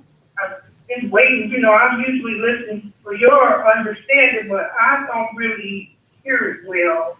Well, I'm gonna see what I can do to get it in a tone where you can hear it in a minute. Thank you. Now, wa alaikum assalam. All of the classes that I ever went to, all of the movies that I ever went to, when people were sitting up in class, it was quiet. The only voice you could hear was the teachers. When people paid their money to go to a movie, it might be something funny and they'd laugh for a minute, but that would quickly subside. And on a serious movie, if somebody's sitting up there talking, people say, hey, man, chill on that. I didn't pay to come in here and hear you.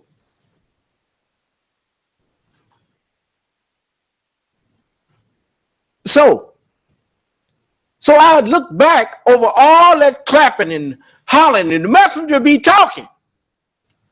And they just clapping.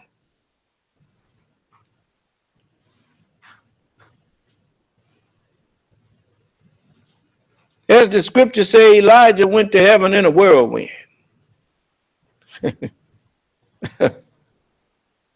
Yeah. That's why he knew that I would be raised after he wasn't here no more. He left these messages for me, and he knew they so greedy for money, they'd sell anything when he wasn't here no more because they thought they had won. Do you understand? And they thought that they had tricked everybody into throwing away what he gave them. It's like this one brother said, he's eating shrimp now. He said, we can eat shrimp now. We can get yeah, you could have ate it while he was here, but you was pretending that you was following him. Ain't nothing changed about what's good to eat and what's not good to eat. Only thing changed is that now you feel that you don't have to fake it no more. So you just go in and do, because you're so weak that doing righteousness and doing what's in your best interest, you can't hardly, don't appeal to you no more. Now, I want you to listen to this. Listen to the messenger tell us about us.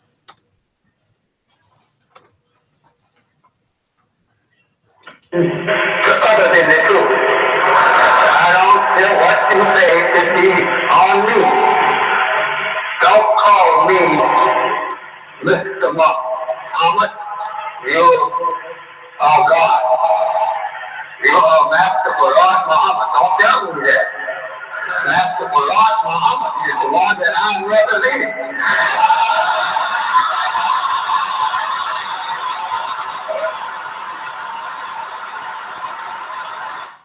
Now, is that clear? Is that better? Don't be sitting there hesitating. Tell me, is that better?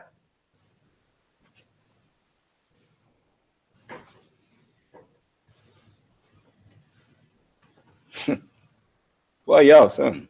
I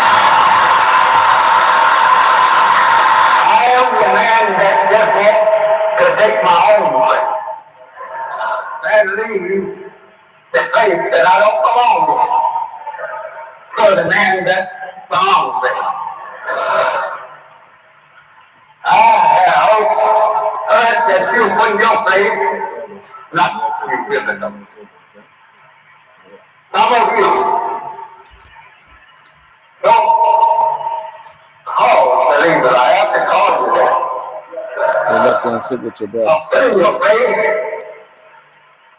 in somebody else's faith and making you somebody else. And what you're making is everything to do. We want our people to be Jeremiah, get over there with your brothers. everything to do. We don't want to say nothing to the truth. Because that's what makes it everything to do. So we're going to make now a act of exposing you before those that didn't tell anything to do. To let those who are speaking the truth, or do you sound like I said speak? Who are speaking the truth, that they know that you was not telling them the truth. I don't back you up in telling others in the truth. So not only do I not back you up in telling and you telling others in the truth, I'm going to force those who are speaking the truth and not back you up in. That's all. Because I'm going to tell them the truth. And if you tell others in the truth, I'm going to tell them that you told others in the truth. Right before their face, like you told them others in the truth to their face. I'm going to tell them the truth to their face. I'm not here to preach God. I'm here to preach the truth. You have lived under falsehood all your life. The truth has come, and falsehood prospect. We were born under falsehood. We love falsehood rather than truth. As the Bible puts it, that being born under God, we love God rather than life. So when life came, we fled life looking for God. We want to cover. We have many things this taught, putting out to the people. As though I teach you that. Those that you will get your others in the truth of that. Brothers and sisters, I do not think these people are in the truth. What I think is true. I'm not here to add nothing to the truth. I'm not here to make you think that I'm something that I'm not. If you think that I'm trying to make you sit down. and the light of Sit down. something that I'm not in. Get the book and come on and I will get my book. And I will prove to you that I don't go beyond the scope of my own or the mission that God has given to me. If I say anything beyond what I have been missioned to do, that you can't find being backed up in it, and the scripture of truth comes to me. I pay you $100 for every one. Oh no, that's not enough. It is $10,000 then for every story that I tell you other than the truth of my mission and of my way. You'll find anything that I've done that you can prove that it is even other than the right, I will give you $10,000. If you cannot locate the answer in this scripture, there's no God a false prophet to the people in the past. And this is not one standing before you.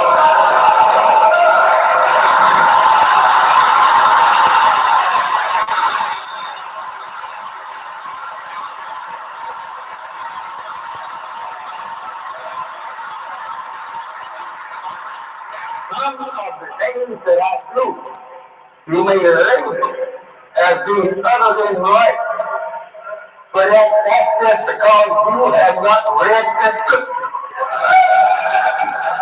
You haven't learned what the last man should look like, what he should do, and how that the book teaches you he is a fool fellow. And you don't take time to read what a fool is. When a man is brought to you and is set by another one, he fulfills Jonah.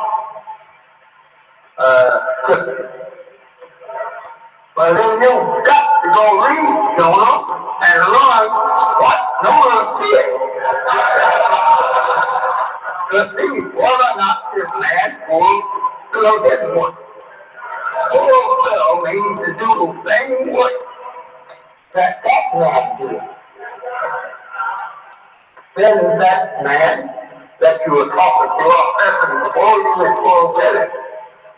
But if you don't enjoy work in good man's work, then you don't fulfill God's work. Fulfill means to do what another one does. So be careful about how you label people.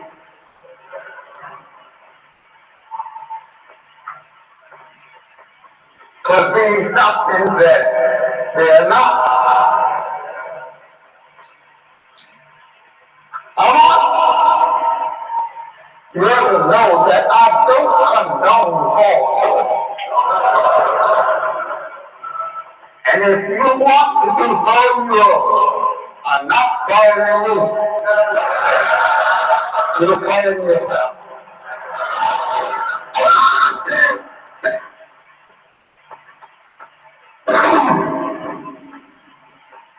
I have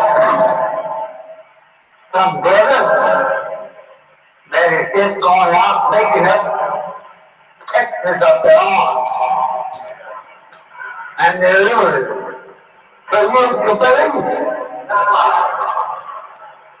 I'm going to teach you the history of Jesus that our history. But please don't you try and teach it unless you want to teach the truth. Some of you are just going wild. telling everything of what you think. We don't want what you think. We want what God has taught us. We want real thinking and not real.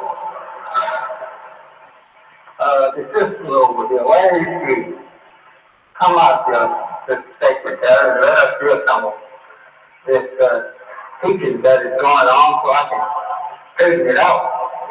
I want these people to know the truth. I don't want them to come here and listen at others in the truth out there from the mouth of some of you who call yourself representing this one. I don't want you to listen to no other than the truth. And I want to know the other than the truth that you are doing so that I can stop that man's mouth. And he wants you to talk to him.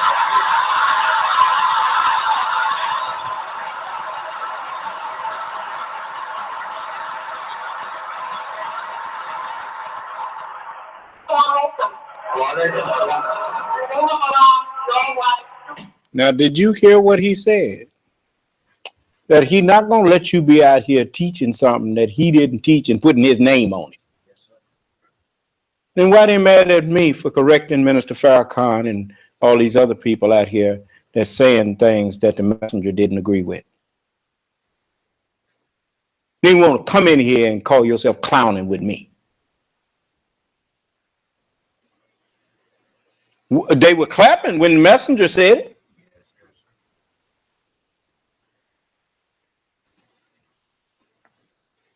I mean, just listen to this.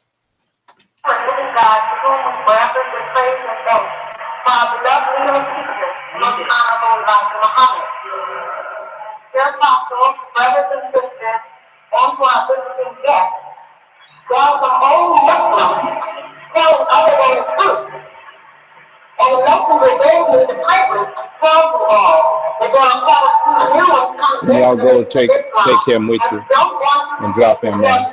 When y'all go. And with the Methodist Commission, I'm going to read these songs that they are circulating.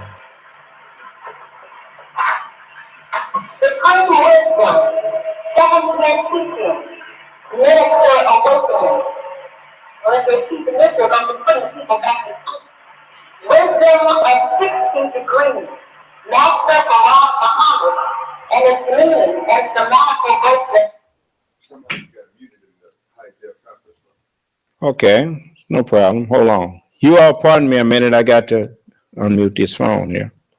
And then you do what I told you. Hold on.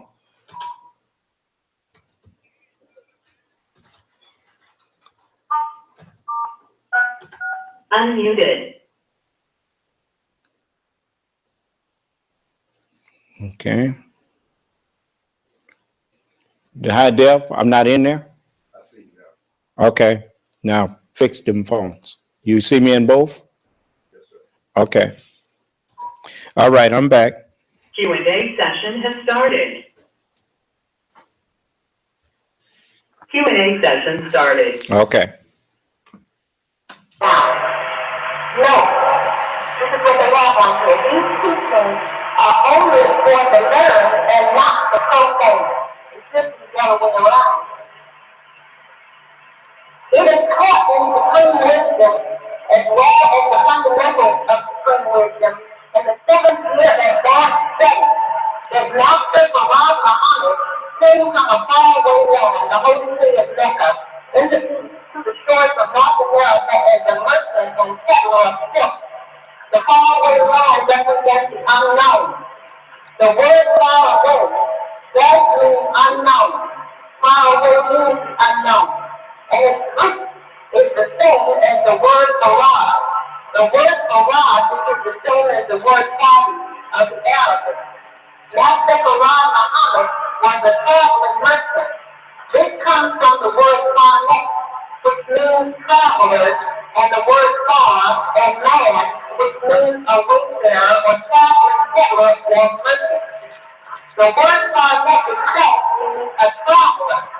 The selling of the silk stems from the word found in or around, which is the fabric of silk. This goal is separation of the four original brown, yellow, red, black from the white thread. Negative form. Now, I never thought like that. It is made teaching by the one who is teaching. He made it up himself. And he desired to make it up himself because he wanted to have something in the teaching that you will look upon him as some great author of that which you have never heard.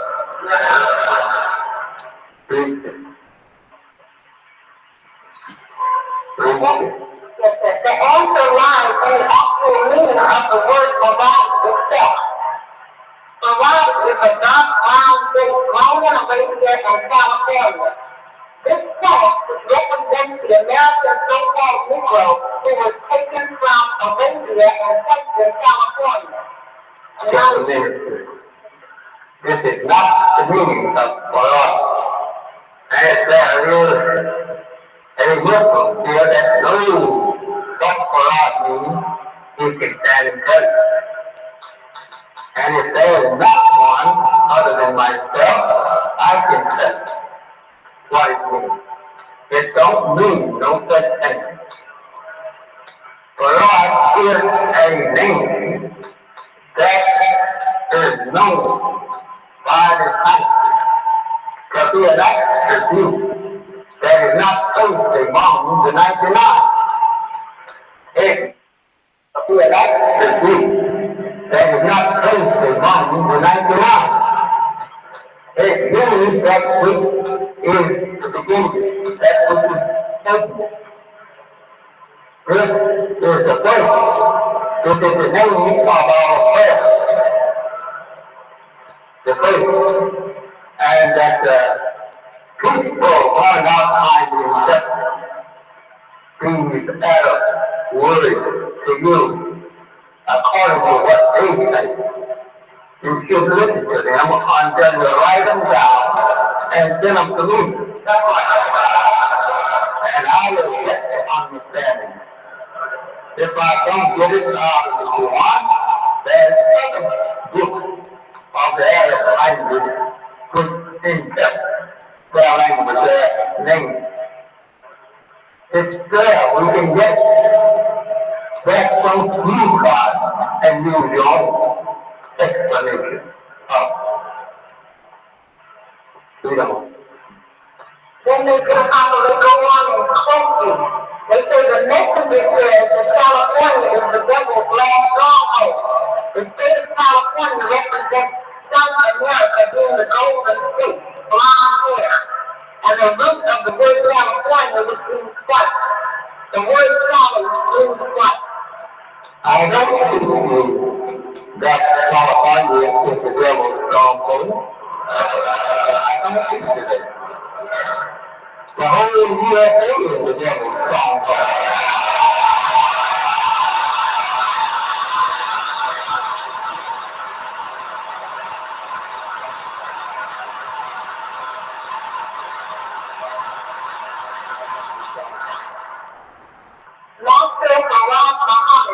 Represents substance, physical matter, the reflector, that which is incomplete, invisible, transparent, that crystal represents Christ. The Christ represents the his, Master Muhammad Muhammad, being the reflector, reflects the vacuum unto man, black man. The vacuum is the so-called Negro being in a state of mental stagnation. I want to say to you who listen to all of this, there's no teachings of mine. This is a main teaching by someone that they choose.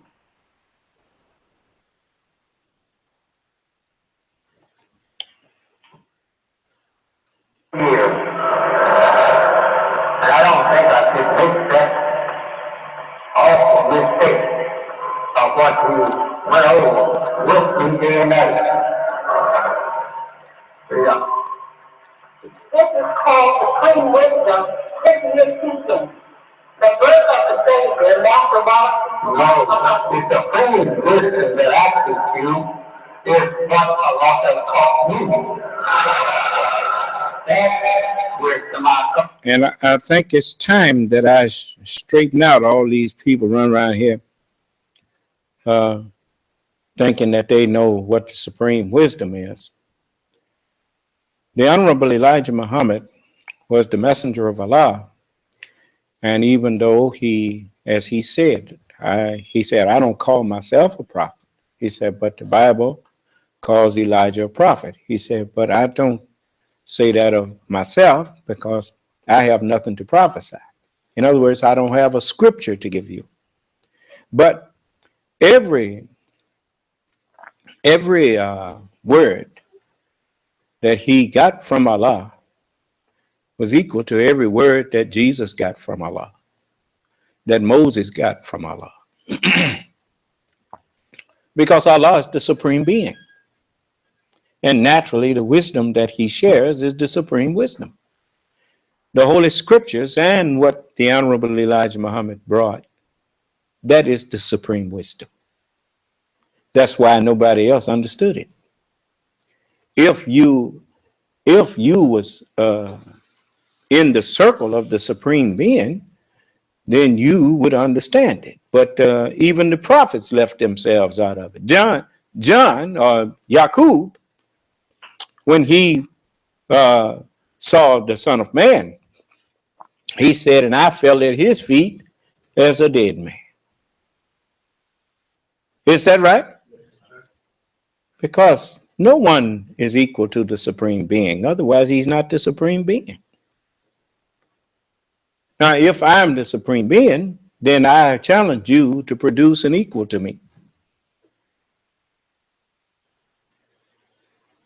If I'm not that one, let me see you produce someone that can come in here as my equal.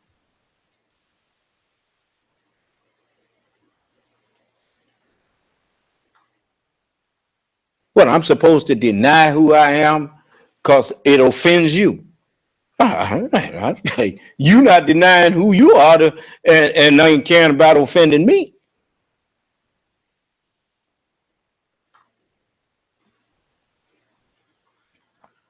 Let's see you make him bear you witness like I do.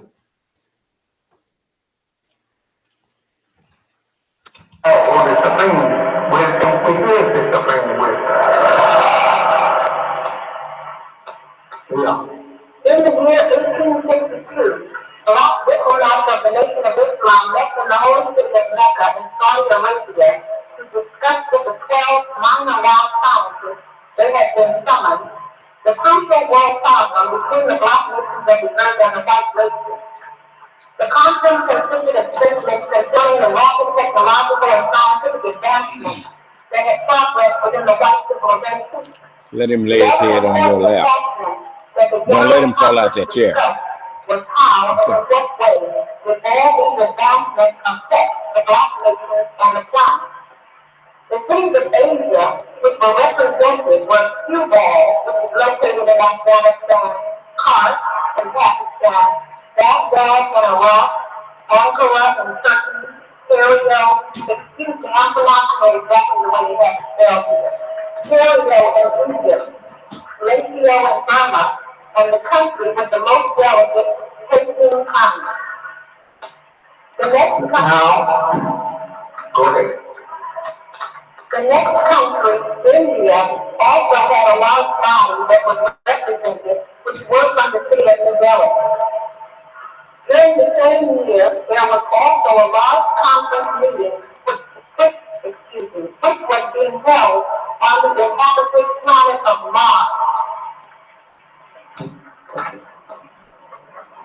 It was held on Mars. What a life. I wish you'd stand up so I could send you out right now.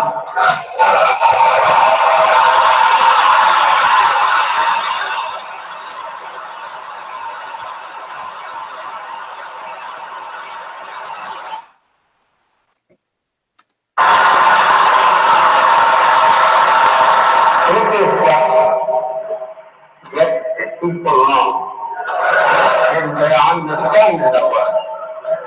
Just as the right on this one, there's kind of people on that one. We don't know which one to believe in. Just saying whatever comes up, all of you know you want to tell something different from what you have heard. I don't want that kind of man for you. No, don't add to what you hear me say. No, it's not what you hear me say. It is the truth that I have to say. When you go and add and they come, you will get other than the truth. But I want to tell new people to stop listening. And it is the competition that is not in the same words that I'm teaching them. And I'm ready for all of them to come here. And then if they find me telling other than the truth, then the whole teaching is other than the truth. I'm mixing it up. But whether you want to find me telling you other than the truth,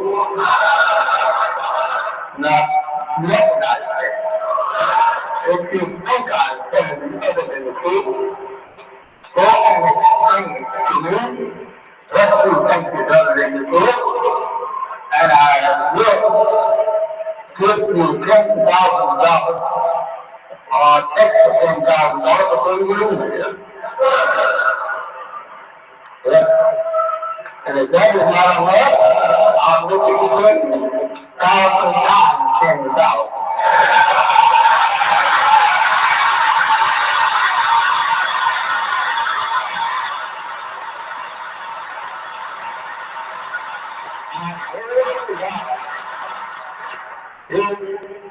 Could take you the truth. Because Bible read, and we can't read that Bible will be a God. We have to ask to do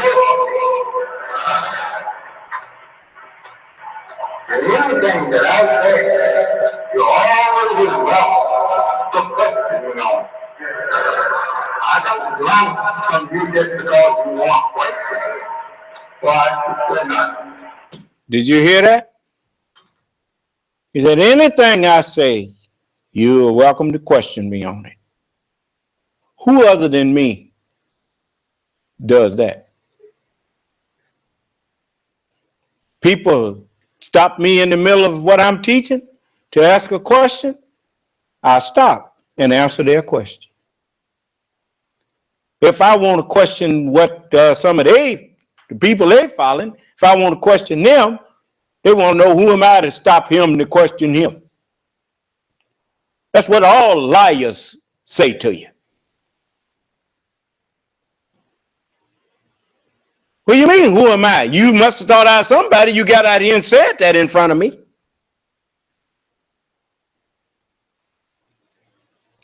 If you didn't want to be questioned on what you said publicly, then you should have kept it to yourself. Listen, he's going to tell you that I would let you do this. That's what I want.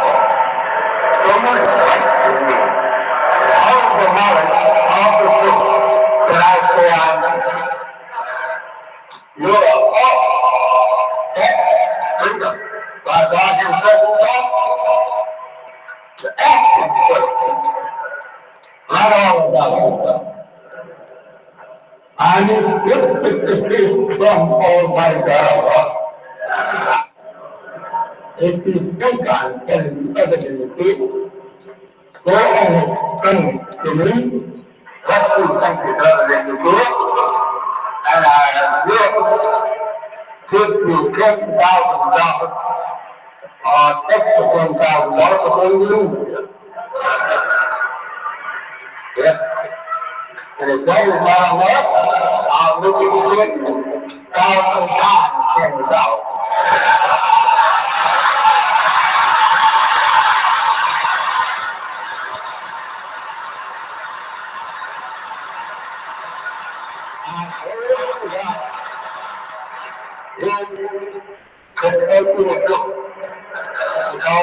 right was there, and we got to leave that right when we were here out. We're there to ask to do. You can't leave the white man with the white man's teaching. You've been trying to leave him with his teachings for the past 460 years. And you still here suffering at his hands. How in the world are you going to break free from him and you still in orbit around him? You got to get in orbit around some other knowledge than what he taught in order to break free from him. Because all his knowledge leads you back to him, begging him.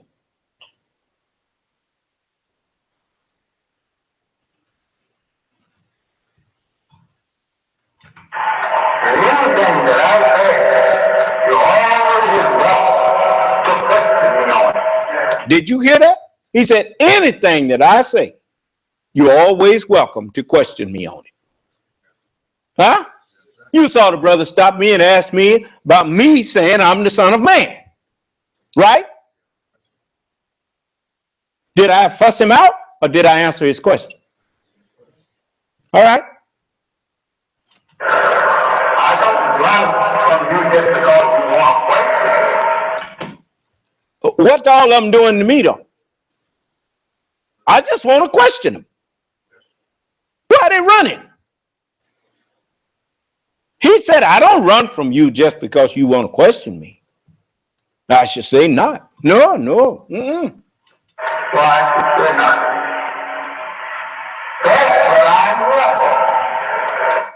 That's what I'm here for. He told you that's what I'm here for.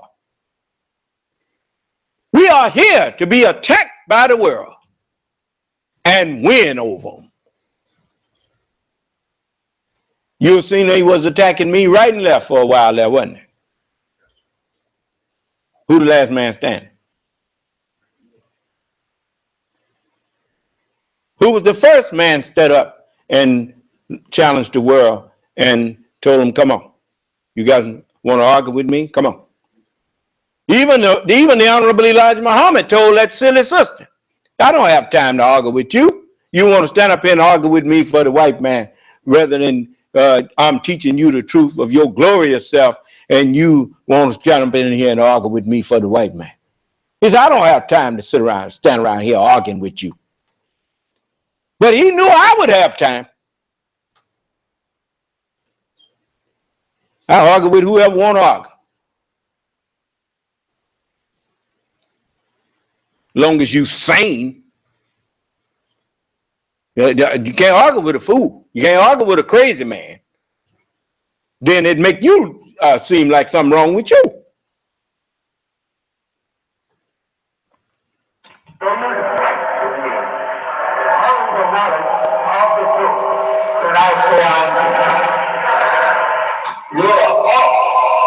He said, I'm here for you to question me on the knowledge of the truth that I say I'm teaching. When have I ever not wanted to answer questions in my classes about what I'm teaching? If I said it, I'm willing to answer questions on it.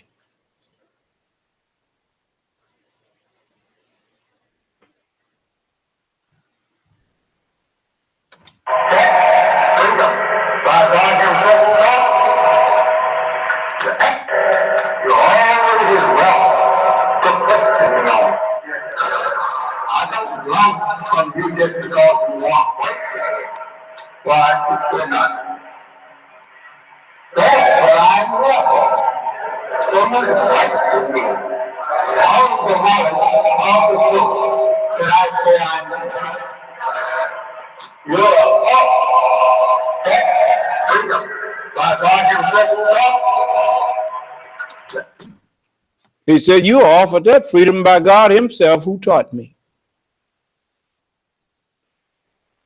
And you see, I'm here offering you that freedom to question me. Huh? So you can, these people that's out here trying to make it look like I'm doing something wrong for questioning Minister Farrakhan. Can't question nobody. That's not what the messenger taught. Because if he came, if he would, I mean, if he's claiming he's justified to do what he's doing, why is he afraid of questions? All right. I stand up and all but beg people to question me. And what they do? They don't question me. Let him lay down. That's an uncomfortable position there. Lay his head, turn his body the other way and let him lay back across the chair. There. There you go. Put another chair up there in front of his leg, Esau. Gracious, man. Don't y'all know how to make people comfortable? I want you to remember that we are not here to lie to you. The people that came to you before us, they're the one did the lying.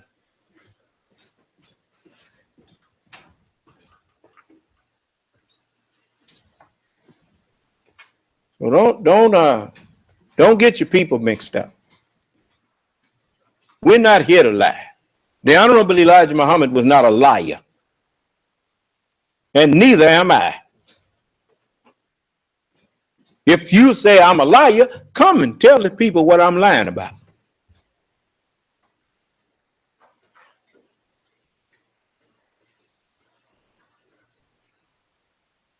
What kind of truth man is you that you say I'm lying, but you won't come in here and tell the people what I'm lying about?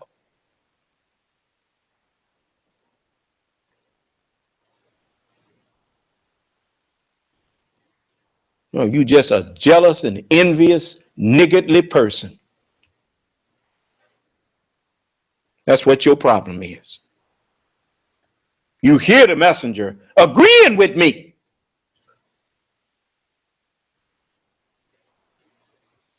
Telling them, we're not going to back you up in telling other than the truth. Oh, because you talking about you a Muslim and out here lying to people. No, I'm not going to back you up in your lie.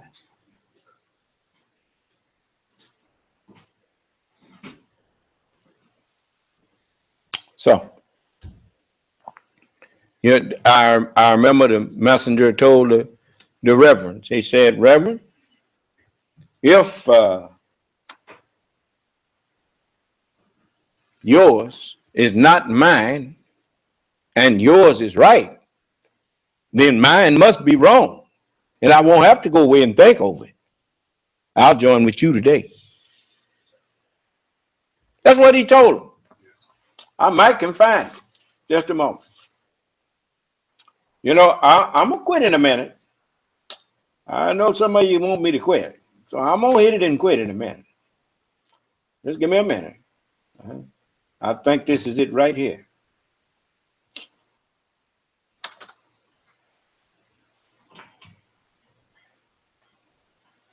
All right, thank you.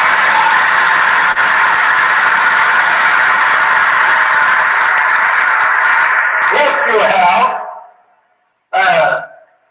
proof that yours is right, I will join you today. I won't go back and think it over. I will join you today. If yours is not mine and yet it's right, then mine must be wrong. I will join you today. But first will have the proof. I was brought up in a Baptist church. When I was a little boy, my father was a preacher at that time, and I was in his church. I used to sit on the minister's lap because. See how me and him had that in common? Both of us grew up in the church. Of course, way back then, everybody went to church on Sunday. Huh? We just had, my mama made us go to do it the rest of the week too. But on Sunday, oh man, everybody was going to church. Huh? Yeah. Just a minute. Let me let you hear something else here.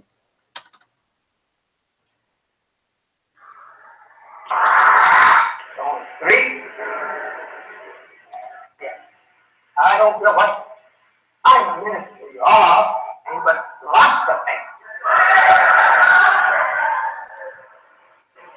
I would like to know before I start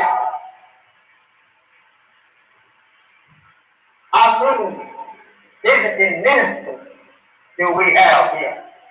I don't know what I'm a ministry of.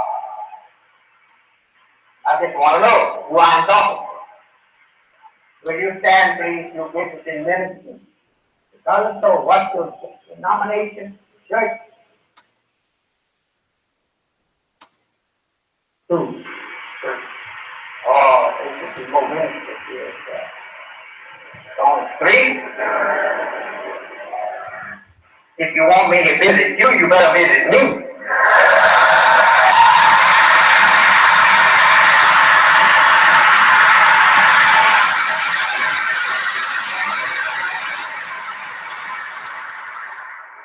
I'm an old fellow like this.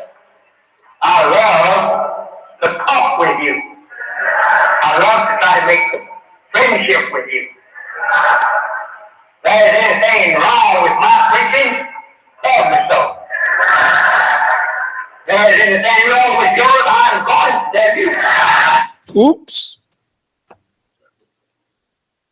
I mean, they was clapping when the messenger said, if there's something wrong with my teaching, tell me so. If there's anything wrong with your teachings, I'm going to tell you.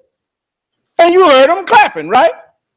Then why they mad at me for telling them what's wrong with their teaching?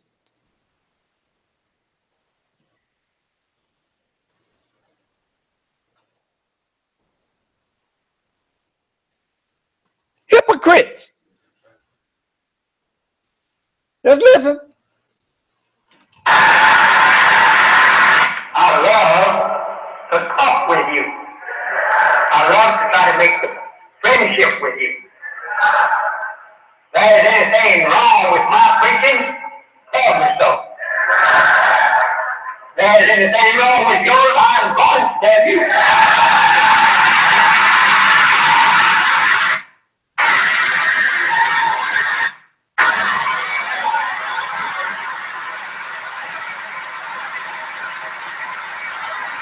If you have proof that yours is right, I will join you today. I won't go back and think though. I will join you today. If yours is not mine and his right, then mine must be wrong. So I will join you today. Let's start to off the blue. I was brought up in a Baptist church. When I was a little boy, my father was a preacher at that time, and I was in his church. I used to sit on the minister's lap because my grandmother, she would let me go up in the pulpit with my father.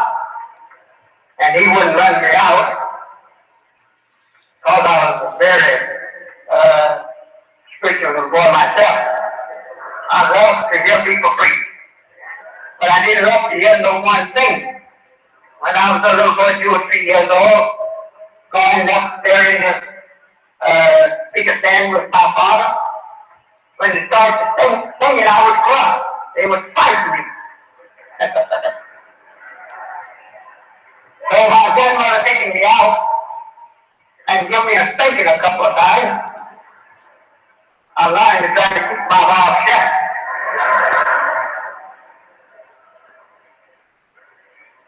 I guess that's why I don't have no singing in my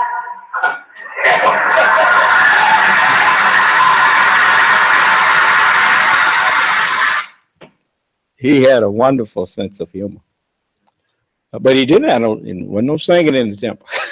Wasn't no choirs. But anyway, you're like, I ain't got no choir. I ain't got no choir. The temple is a place to teach. Now, it's something that I didn't finish reading to you, and I think I better finish it. It says in the 4th chapter of 1 Peter, the 17th verse, it says, for the time is come that judgment must begin at the house of God. And if it first begin at us, what shall the end be of them that obey not the gospel of God? And if the righteous scarcely be saved, where shall the ungodly and sinner appear? Therefore, let them that suffer according to the will of God commit the keeping of their souls to him in well-doing, as unto a what? A faithful creator. In layman's terms, it is a faithful mind.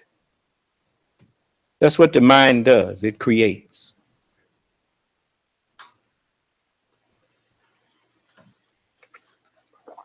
So, you notice I'm creating new thoughts in your head. The Lord is faithful. That's what the book said. I'm so faithful that you see me walking around in a country where people arm themselves and walking around carrying guns and making laws that they will be permitted to do so. And everybody arming themselves, and I'm telling you, don't pick up no gun. I'm telling you to trust in Allah, that his word said that no weapon formed against me shall prosper. Then if I trust that, what I need a gun for? Can't say I needed to protect myself unless I don't trust his word. See how your deeds bear witness that you don't have faith in God. Okay. Now let me let you go. I done put enough on your mind for right now. I had some other things I wanted to share, but I didn't have time tonight.